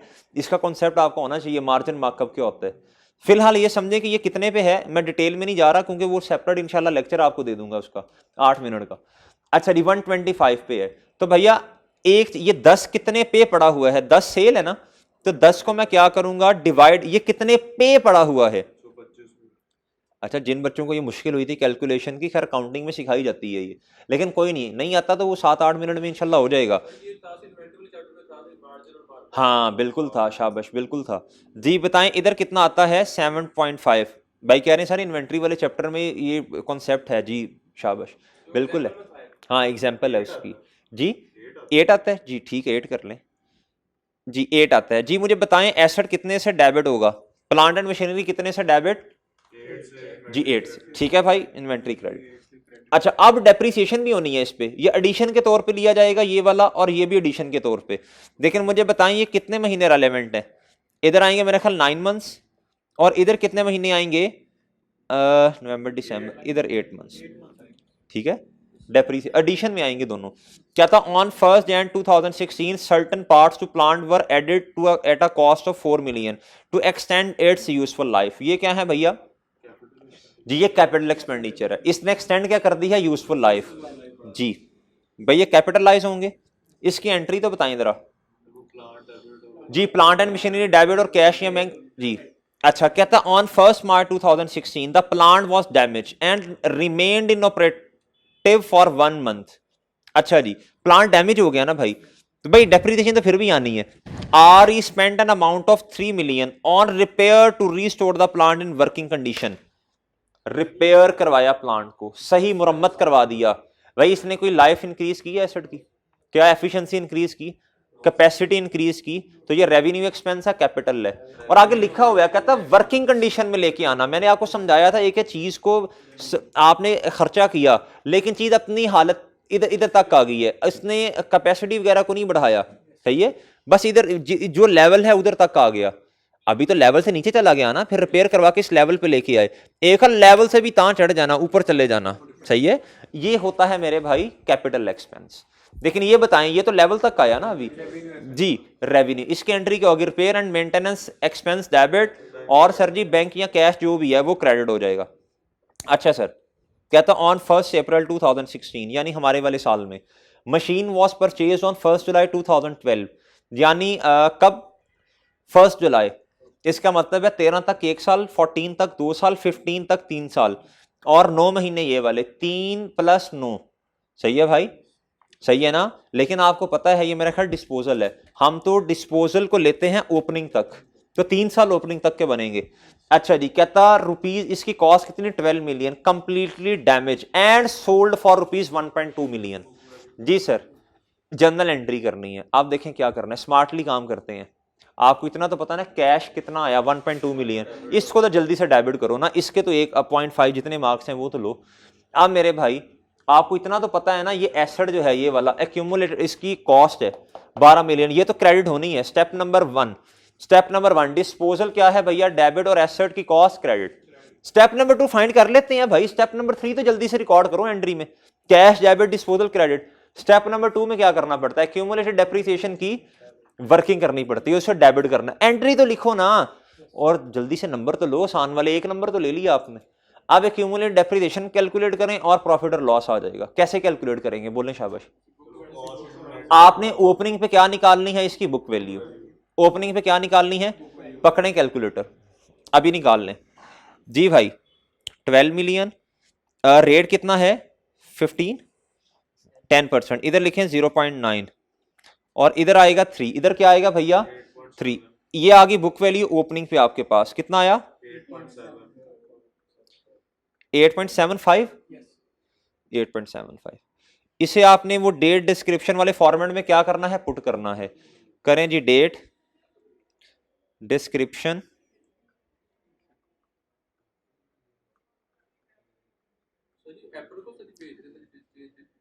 जी जी, तो डेप्रिसिएशन हमारे साल में आएगी ना। नहीं नहीं गुड्डू, देखो 2012 में परचेज किया, 13 तक पूरा साल चला, 14 भी पूरा चला, 15 भी पूरा चला, 3 साल तो डेप्रिशिएट हो चुका ना ओपनिंग तक, तो मैं वो ले रहा हूं, मैंने ओपनिंग पे बुक वैल्यू फाइंड की है। अच्छा जी, और इधर क्या आता है, एसेट। जी भाई मुझे बताएं फर्स्ट 13, ओ नहीं देखें 2012 से लेके 13 तक 1 साल, 14 तक 2 साल, 15 तक, हाँ ठीक ही है मेरा ख्याल है। अच्छा जी, 1 जून 2015 पे बुक वैल्यू बता दें। यार कुछ गलत तो नहीं हो गया। अच्छा जी, आप बताएं डिस्पोजल किस तारीख पे है। 1 अप्रैल 16। सॉरी, तो इसका मतलब डेप्रिसिएशन कहां तक चार्ज होनी है, 31 मार्च 16, 9 महीने। लिखें जी डेप्रिसिएशन एक्सपेंस जी 8.75 मल्टीप्लाई बाय 10% मल्टीप्लाई बाय, जी बोलें 0.656 0.65 ना कर दूं, चलें बताएं जी। ये डेप्रिसिएशन उठा के आपने ऑन किधर लिख देनी है, ये किधर लिखनी है आपने, डेप्रिसिएशन का जो वर्किंग कर रहे होंगे ना ऑन डिस्पोजल में, और ये जो आपने बुक वैल्यू निकाली है ये आपने on opening asset less disposal में लिखनी है। जी इधर आए भाई, 8.09। सही है। अब ये है बुक वैल्यू डिस्पोजल पे, अगर आप कॉस्ट माइनस बुक वैल्यू कर लेंगे तो ये है 8.09, और कॉस्ट कितनी है, माजरत यार आज लिखा बस ऐसे ही जा रहा है, और ये कितना है 12, 3. ओके है। अब मैं जरा आपको वर्किंग से शो करवा दूं कैसे किया हुआ है, इधर आए, ताकि जुबानी चीजें नहीं भी समझ आती ना हैं। ये सही किया हमने 8.7 वाला, हमने खैर वो 1000, इन्होंने 1000 में किया ना, हाँ ठीक है ओके ओके, तरा करते हैं मेरे। अच्छा जी भाई, ये माइनस कर देंगे ओपनिंग इधर से, इधर भी इस तरह ही किया हुआ है क्वेश्चन, ठीक है, ये आप माइनस कर देंगे इधर से। अच्छा एक दो स्टूडेंट मेरे पास आए, कहते, मैंने कहा अच्छा हो गया पेपर, कहते जी सर, कहते सर लेकिन टाइम बड़ा लगा, मैंने कहा क्यों, बुक वैल्यू आपने शॉर्टकट से नहीं निकाली, कहता नहीं सर वो उसके कौन सा नंबर देने हैं शॉर्टकट वाले से। ओ भाई खुदा खौफी करो यार, इसके आपने अगर इस तरह किया, अगर इसके 2 नंबर हैं या 1.5 मार्क्स है, आपको पूरे नंबर मिलेंगे यार इसके, आप अपना टाइम सेव करें। कहता सर उसके कौन सा नंबर देने हैं, वो तो वर्किंग के नंबर नहीं होते, तो कटा किया, ये भी तो वर्किंग ही की है आपने। अच्छा जी भाई, इसको आपने उठा के ओपनिंग पे इधर लिख देना है, सही है, और फिर जो मैंने फॉर्मेट बनाया उसके मुताबिक ये आपके पास डायरेक्ट आ जाएगी। एडिशन पे कर लेंगे भैया, ये पार्ट पे भी एडिशन पे आनी है, वो जो पार्ट हमने ऐड किया ओवरहॉलिंग वाला, याद है ना, वो 6 महीने 1 जैन पे किया था, इस पे 8 महीने, इस पे 9, तो ये पूरा डेप्रिसिएशन एक्सपेंस आ गया 7608 का। ये सारी एंट्रीज कर लेंगे आप। इसमें जो मुश्किल एंट्री थी ना, ये जो बच्चों को लगती है, वो ये थी बस, मेरा ख्याल है ये वाली शायद आपसे ना हुई, बाकी तो आसान था यार ये क्वेश्चन। हाँ, या एक गलती आपने की होगी, क्या आपने डेप्रिसिएशन सारों की सेपरेट सेपरेट एंट्रियां करने की कोशिश की होगी, वो नहीं करना, ये किया था, ये मेरा ख्याल है अक्सर अवाम का ये मसला है, ये किया होगा मेरा ख्याल है, ऐसे ही है ना। चलें, बहरहाल जो भी था भी समझ आ गया ये क्वेश्चन। अब क्वेश्चन नंबर 1 डिस्कस कर लें भाई, उस तरह के क्वेश्चन हमने खैर काफी किए हुए नोट वाले, या है ना, लेकिन डिस्कस तो करना है, उठने लगा है, डिस्कस करने दे जी। इसमें टाइम नहीं लगेगा, बस 10-15 मिनट में वाइंड अप इंशाल्लाह कर दूंगा। कहता जी prepare a note property plan and equipment, कहता including comparative figure. Comparative figures का मतलब है, अच्छा मैंने आपसे अर्ज की थी, कंपैरेटिव फिगर अगर कहेगा तो बनाना है, अदरवाइज जरूरत नहीं है, पूरी FAR 1 में जरूरत नहीं है। हाँ एक टॉपिक आएगा ऐसा जी, वो देखेंगे उसके अंदर आके, उसके अंदर ना भी कहा हो तो बनाना पड़ता है। कहता जी for inclusion in ML's financial statement for the year ended 2015, changes in equity I state की बात हो रही है ना, उसमें बनाना पड़ता है, अगर ना बता in accordance with international financial reporting standards, जी नोट बनाना है, क्या करना है, नोट बनाना है। पढ़ें क्वेश्चन, कहता Massey limited using the revaluation model for subsequent measurement for its property plan and equipment. कौन सा मॉडल इस्तेमाल कर रहा है जी मैसी भाई, जी सब्सिक्वेंट मेजरमेंट के लिए रीवैल्यूएशन। कहता जी and has a policy for revaluing its asset और एनुअल बेसिस यूजिंग द कौन सा मेथड, नेट रिप्लेसमेंट मेथड। भाई ग्रॉस रीवैल्यूएशन मॉडल मेथड का भी आपने लेक्चर ले लिया हुआ है ना, क्या संभाल के रखा हुआ है, क्या पेपर वाले दिन लेंगे जाके, ले लें लेक्चर। कहते हैं द फॉल, देखेंगे फिर वही गल। कहता था following information pertains to else buildings, कल तूने टाइम पे आना है। कहता 4 buildings were acquired in the same vicinity, इसका मतलब क्या जी, सेम इलाका एक ही जगह। कहता on 1 Jan 2012 eight a cost of rupees कितना भैया, 300 मिलियन, कितना भैया 300 मिलियन। 4 बिल्डिंग्स हैं, कितनी हैं, एक ही कॉस्ट बताएं कितनी है, एक ही कितनी है 75, सही है ना। कहता था यूजफुल लाइफ बिल्डिंग्स की कितनी है 20 ईयर्स।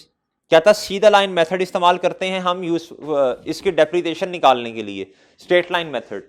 अच्छा जी ओवर यूजफुल लाइफ, बड़ी गल की थी भाई हमें भी पता ही है। कहता the results of revaluation carried out during the last 3 years by premier valuation service and independent valuer.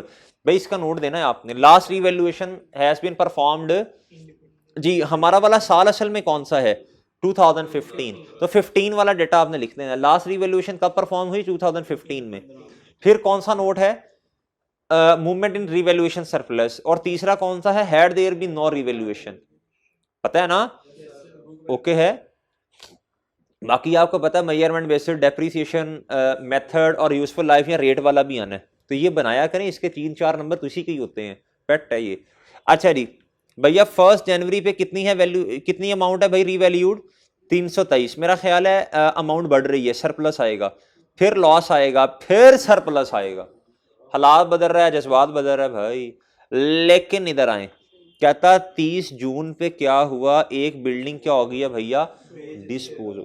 और revaluation start of the year है end of the year, start of the year क्या है भाई जी। हमें क्वेश्चन कहां से start करना पड़ता है, वर्किंग डेट डिस्क्रिप्शन, एसेट कौन सा है भाई बिल्डिंग, और रीवैल्यूएशन सरप्लस, और फिर प्रॉफिट और लॉस। भाई पहले तो मसला कोई नहीं है, 15 में जाके एसेट डिस्पोज होना है, इधर आके शायद आप लोगों ने गलती की हो। मैंने आपको क्या बताया हुआ है भाई, जब डिस्पोजल होगा उसकी सेपरेट वर्किंग कर लें, उसकी बुक वैल्यू सेपरेट कर दें, उसका सरप्लस सेपरेट कर दें, सवाल बिल्कुल आसान हो जाना है, मिक्स ही नहीं होगा। उसकी डेप्रिसिएशन निकाल लें, फिर उसकी बुक वैल्यू नील कर दें, जीरो कर दें, सही है ना, तो वो माइनस कर दें आके मेन वर्किंग से, सवाल बिल्कुल सीधा है। चलें working working working working working working working working working working जी वर्किंग आए जी भाई। एसेट किधर है जी, बिल्डिंग कितनी, भाई ये बना लेंगे तो नोट तो खुद बनेगा जी। हमने नोट कौन सा बनाना है, किस साल का 2015 और 2014 का। अच्छा भाई आए जी, कॉस्ट आए जी 15 है जी, कॉस्ट कितनी है भैया 15, 300 मिलियन रुपीज इन मिलियन लिखते हैं इधर।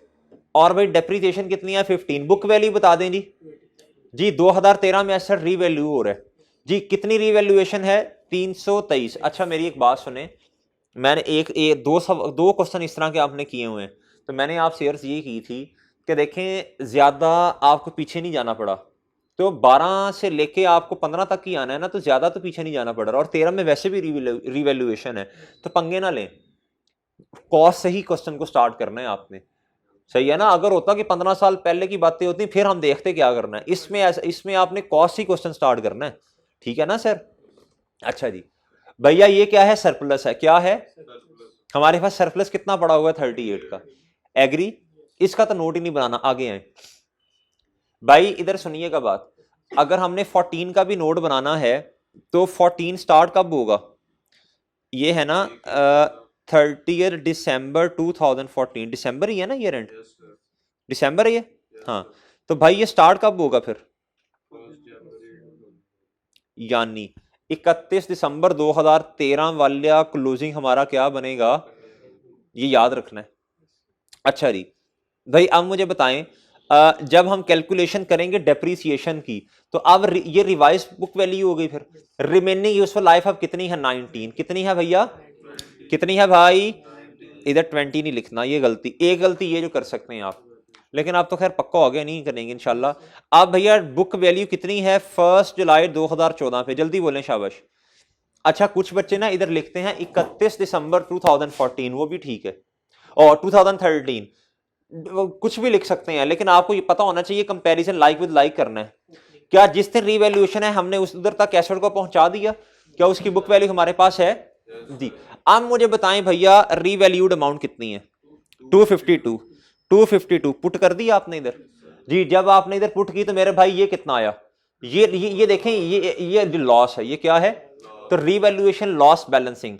लेकिन मेरे भाई सिनेरियो नंबर 1 क्या होता है? सारा का सारा प्रॉफिट और लॉस में लेके आए, लेकिन सरप्लस खड़ा था। उसने कहा मैं नहीं जाने दूंगा, मेरी लाश से गुजर के जाना पड़ेगा। हमने कहा जा तेरी लाश, उन्होंने कहा वो नहीं। अच्छा, हमने देखा तो वजनी थी लाश, लेकिन थोड़ा सा उसने टफ टाइम दिया हमें। 36 का भैया टफ टाइम दिया, मजीद हमने धक्का दुक्के मार के आगे उससे बाईपास किया और आगे चले गए। लेकिन एक काम किया, वो जो लाश पड़ी थी उससे गुजरने में हमें पता लगा एक दफा। सही है भाई, ये 36 पहले नेट करना पड़ेगा सरप्लस। टाप के नहीं जा सकते भाई इधर डायरेक्ट, टाप के नहीं जा सकते। अगर सरप्लस ना होता टाप के चले जाते। एग्री? एग्री? आप मेरे भाई 2014 का नोट बनाना है। जब आप नोट बनाएंगे तो मुझे बताएं ओपनिंग में कुछ आ रहा होगा जी? ओपनिंग में क्या आएगा जी? सबसे पहले मुझे बताएं, सब रीवैल्यूड अमाउंट कितनी है? 323 है। ये हमें याद है, यही होगा। लेजर बना के देख लें, इधर वैसे सॉल्यूशन में ना लेजर बने हुए हैं, आप बना के देख लें। ये लेजर है, ये देखें जी, ये है कॉस्ट। ये क्या है भाई? अच्छा जी, ये 300 है। और 2013 में मेरे भाई सरप्लस आया। क्या आया? और एक्यूमुलेटेड डेप्रिसिएशन को भी किताबों से आपको पता बाहर फेंकना पड़ता है, याद है ना वो सारी बातें। तो एट द एंड ये 323 भी पड़ा होगा। यही हमारा क्या बनेगा? हमारे वाले साल का ओपनिंग। अब दोबारा क्या हुआ मेरे भाई? दोबारा क्या हो गया है? दोबारा रिवैल्यूएशन। अब दोबारा क्या है भैया? फिर दोबारा जितनी भी डेप्रिसिएशन है इस 17 की, इसको किताबों से बाहर फेंकना पड़ेगा। वो ट्रांसफर इन ट्रांसफर आउट वाली बातें भाई। उसके बाद रिवैल्यूएशन लॉस है, तो एट द एंड एसेट किस पे होगा? रीवैल्यूड अमाउंट पे ही होगा। लेकिन इस मूवमेंट को मुझे बताएं नोट्स में कैसे लिखना है? ये ओपनिंग होगा हमारा। एक्यूमुलेटेड डेप्रिसिएशन कितने से आ रही होगी? 17 रुपीज से, 17 से आ रही होगी। ये देख लेना, ये बना हुआ है, ये 17 से। पहले 15 थी, फिर ये आया, फिर मेरे भाई क्या हुआ? ये खत्म किया पिछले साल की वजह से 15। सही है ना, जो पहली दफा रिवैल्यूएशन थी। फिर ये है 17, ये रिकॉर्ड की। अच्छा जी, फिर मेरे भाई जब 14 आया तो ये 17 आया, और एक्यूमुलेट डेप्रिसिएशन को क्या किया? खत्म किया। सही है। और एंड पे हमारे वाले साल की जो डेप्रिसिएशन है वही हमारा जी। एक्यूमुलेटेड डेप्रिसिएशन को क्या करना है? ओपनिंग कितना था भैया? 17। Transfer in transfer out, transfer in sorry सिर्फ transfer. Revalue elimination of accumulated depreciation, asset से भी खत्म कर दें और एक्यूमुलेटेड डेप्रिसिएशन में से भी खत्म करें। एग्री? और भैया इस दफा लॉस है तो रीवैल्यूएशन लॉस रिकॉर्ड करना पड़ेगा ग्रॉस कैरिंग अमाउंट वाले कॉलम में। एग्री करते हैं आप लोग? 2014 में।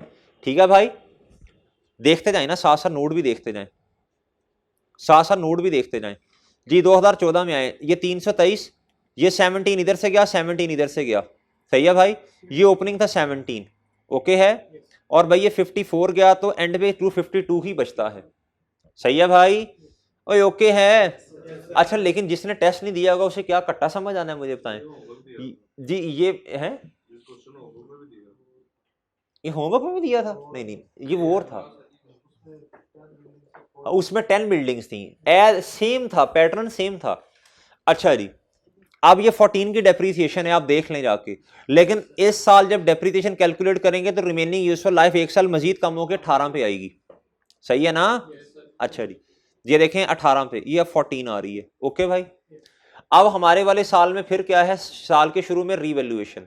अब मुझे बताएं डेप्रिसिएशन पुरानी कितनी पड़ी है किताबों में? इन दोनों का वो लाल जो करते थे, ये फर्क ले लेना, 272 से लेकर इधर तक रीवैल्यूड अमाउंट तक, तो डेप्रिसिएशन 14 की नजर आ रही है। यही एक्यूमुलेटेड है। एक्यूमुलेटेड को खत्म कर दें भाई, ट्रांसफर करें 2015 में, दोनों में कर दिया भाई। अच्छा जी, डेप्रीसिएशन एक्सपेंस अभी नहीं आना, खैर अभी करते हैं इसका कुछ।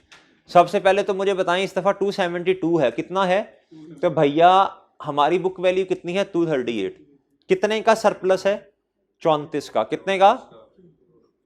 लेकिन मेरे भाई इधर आए, इधर आए, इधर आए, लॉस कितना पड़ा हुआ है 17 का लॉस। जी? इसका इसका सम इन दोनों के बराबर होगा। पहले इसको खत्म करें, फिर सरप्लस को क्या करें? क्रेडिट कर दें। तो ये मूवमेंट ऑफ सरप्लस वाला भी बन जाएगा, ये बन जाएगा ना भाई? अच्छा जी, अब मुझे बताएं भैया, अब ये सरप्लस किताबों में रिकॉर्ड कर लिया आपने। एसेट कितने से बढ़ेगा? 34 से। सरप्लस में मूवमेंट कितने से आएगी? 17 से। सही है। अच्छा जी, अब आप इधर आए, अब ये रीवैल्यूड अमाउंट है। अब मेरे भाई इधर तक आ गए आप, इधर तक, इधर आके लाइन लगाएं। मैंने कहा था इससे ऑनवर्ड्स फिर जब डिस्पोजल है आपने क्या कर लेना है? इसे सेपरेट करना है। क्या करना है? 272 के अंदर रीवैल्यूड अमाउंट कितनी बिल्डिंग्स की शामिल है? 4 की। मैंने कहा था लैदा कर लें, 3 को लैदा करें, 1 को सेपरेट करें जी। 272 को डिवाइड कर दें 4 के साथ, वो एक ही आ जाएगा, मल्टीप्लाई 1 करने की जरूरत ही नहीं है। बताएं जी। 68 डिस्पोजल वाला के डाटा है, और इस बाकी के कितना है? 204 होगा ना, ये रिमेनिंग का होगा। ये है रिमेनिंग। ये क्या है भैया? रिमेनिंग का डाटा। ये क्या है? डिस्पोजल का, डिस्पोजल की रीवैल्यूड अमाउंट। इसको भी बिल्कुल इसी तरह करें, इसको भी बिल्कुल इसी तरह करें। रिमेनिंग का सरप्लस आ जाएगा, और मेरे भाइयों और डिस्पोजल का सरप्लस आ जाएगा जी। 17 डिवाइडेड बाय 4 करें, शाबाश शाबाश, जल्दी जी जी। 4.25 आ जाएगा, और इधर कितना आएगा? 12. ओके है, ओके है। इसको सेपरेट कर लें। क्या कर लें भाई? इससे ऑनवर्ड्स वर्किंग मैं खुद करवाता हूं आपको, इससे ऑनवर्ड्स वर्किंग मैं खुद करवाता हूं आपको, जो हमने फॉर्मेट अपना सीखा हुआ है जी। भैया अब आप इधर आए, डेट नहीं, या तो नवे है, नवे से नहीं, डेट पुराना है,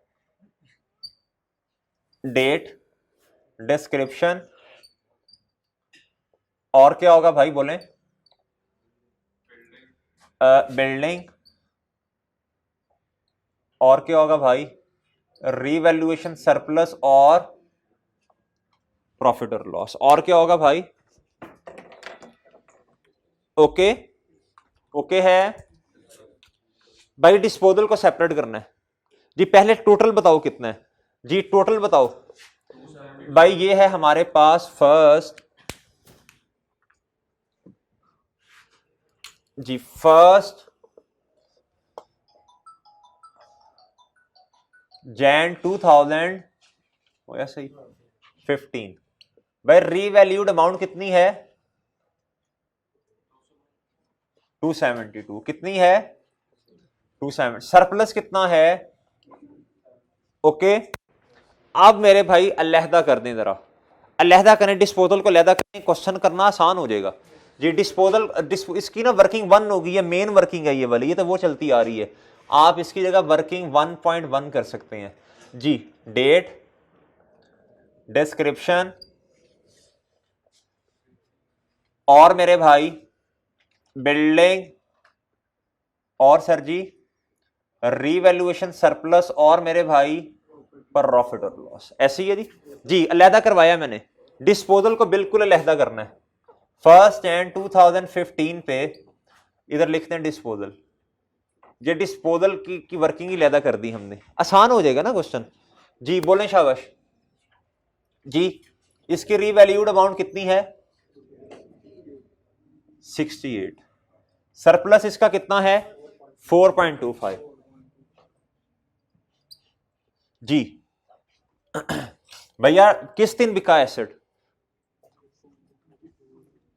एसेट कब बिका? चन एसेट बिका 30 जून 2015 पे, यानी 6 महीने की डेप्रीसिएशन रेलेवेंट है। कितने महीनों की?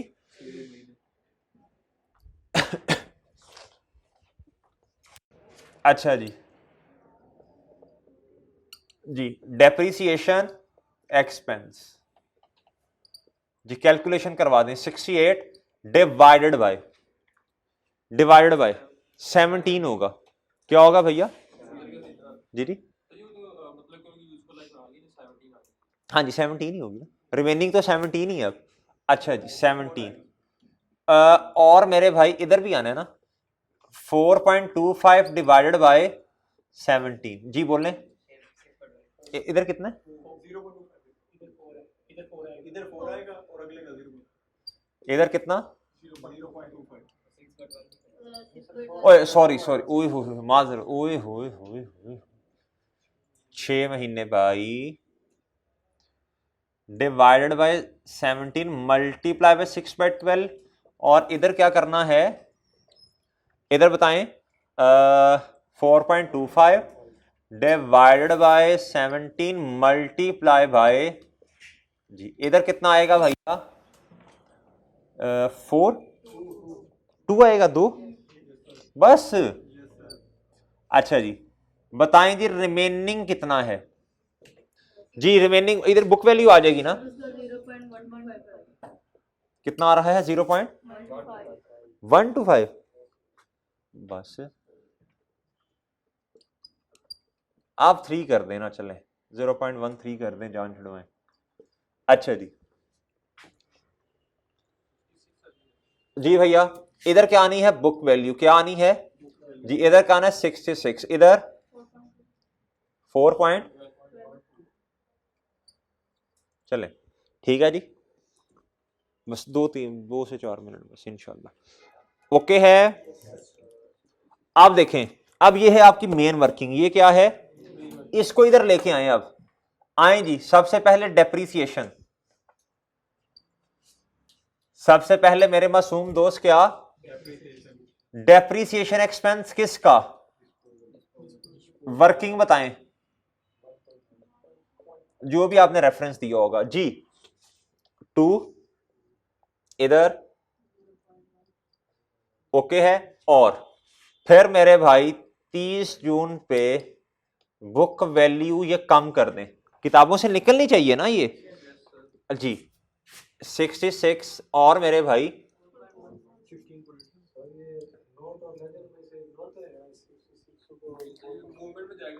ये मूवमेंट में जाएगा ना, ये सरप्लस जो है, नहीं नहीं नोट में नहीं जाता, जब आपने एंट्री करनी होगी ना फिर वो एक्यूमुलेट डेप्रीसिएशन ये सारी फिर रेलिवेंट होगा। अच्छा जी अब आप इधर आए, फिलहाल तो 66 आ रहा है बस, ठीक। अच्छा अब मुझे बताएं सर जी, 31 दिसंबर 2015 पे डेप्रीसिएशन एक्सपेंस रिमेनिंग वाले का निकालना है कि नहीं निकालना? निकालना पड़ेगा जी, निकाल लें भाई। कितना है, कितना है? बाकी जो है वो कितनी है? 204 डिवाइडेड बाय, और जो बाकी सरप्लस है वो कितना है? सही है ना? ओए बोलो तो सही जी। इधर कितना है? 12। और इधर 0.72 लिख दूं बस जी।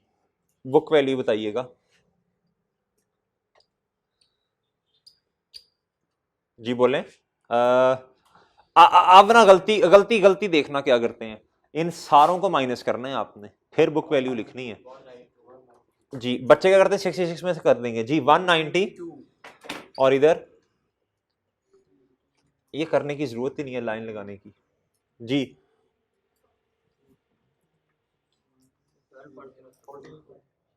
हैं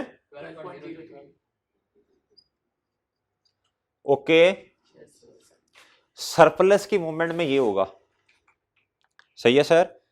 सरप्लस की मूवमेंट में क्या होगा? ये आ रहा होगा, ये आपका पिछले साल का 17 क्लोजिंग होगा, ओपनिंग बनेगा, उसके बाद भैया ये इंक्रीमेंटेड डेप। अच्छा इधर देखना है, अब डेप्रीसिएशन कितनी है टोटल? 2 + 12 14। नोट्स में कितना जाएगा? क्यूमुलेटेड डेप्रीसिएशन में कितना जाएगा? ये जाएगा 14 जाएगा, नहीं 14 जाएगा ना ये, और ये डिस्पोजल की भी ऐड नहीं करनी। अच्छा जी उसके बाद जो आपने इंक्रीमेंटल डेप्रिसिएशन की एंट्री करनी है, जो आप करते हैं भैया, क्या बोला, क्या नाम लिखते हैं उसका? अरोज ड्यूरिंग द, पहले ओपनिंग है, फिर अरोज ड्यूरिंग द ईयर है, फिर क्या आता है? जी एडजस्टेड रिटेन्ड अर्निंग्स जी वो आता है 0.13 प्लस उसमें करेंगे 0.72 तो 0.85 होगा। ये होगा आपका क्या भैया एडजस्टेड डिस्पोजल की वजह से। ओके है तो ये आपका रिमेनिंग आ जाएगा। ओके ओके है डन।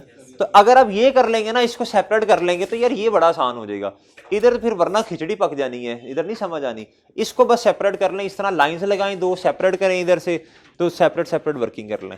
ठीक है भाई, उम्मीद है इंशाल्लाह समझ आ जाएगी। Yes sir. ओके दीदी जी मैं भेज देता हूँ जी। चलें आज का लेक्चर ख़त्म जी इंशाल्लाह। लेक्चर नंबर 29 था। फिर आपसे मुलाकात होगी कल। अल्लाह हाफिज़।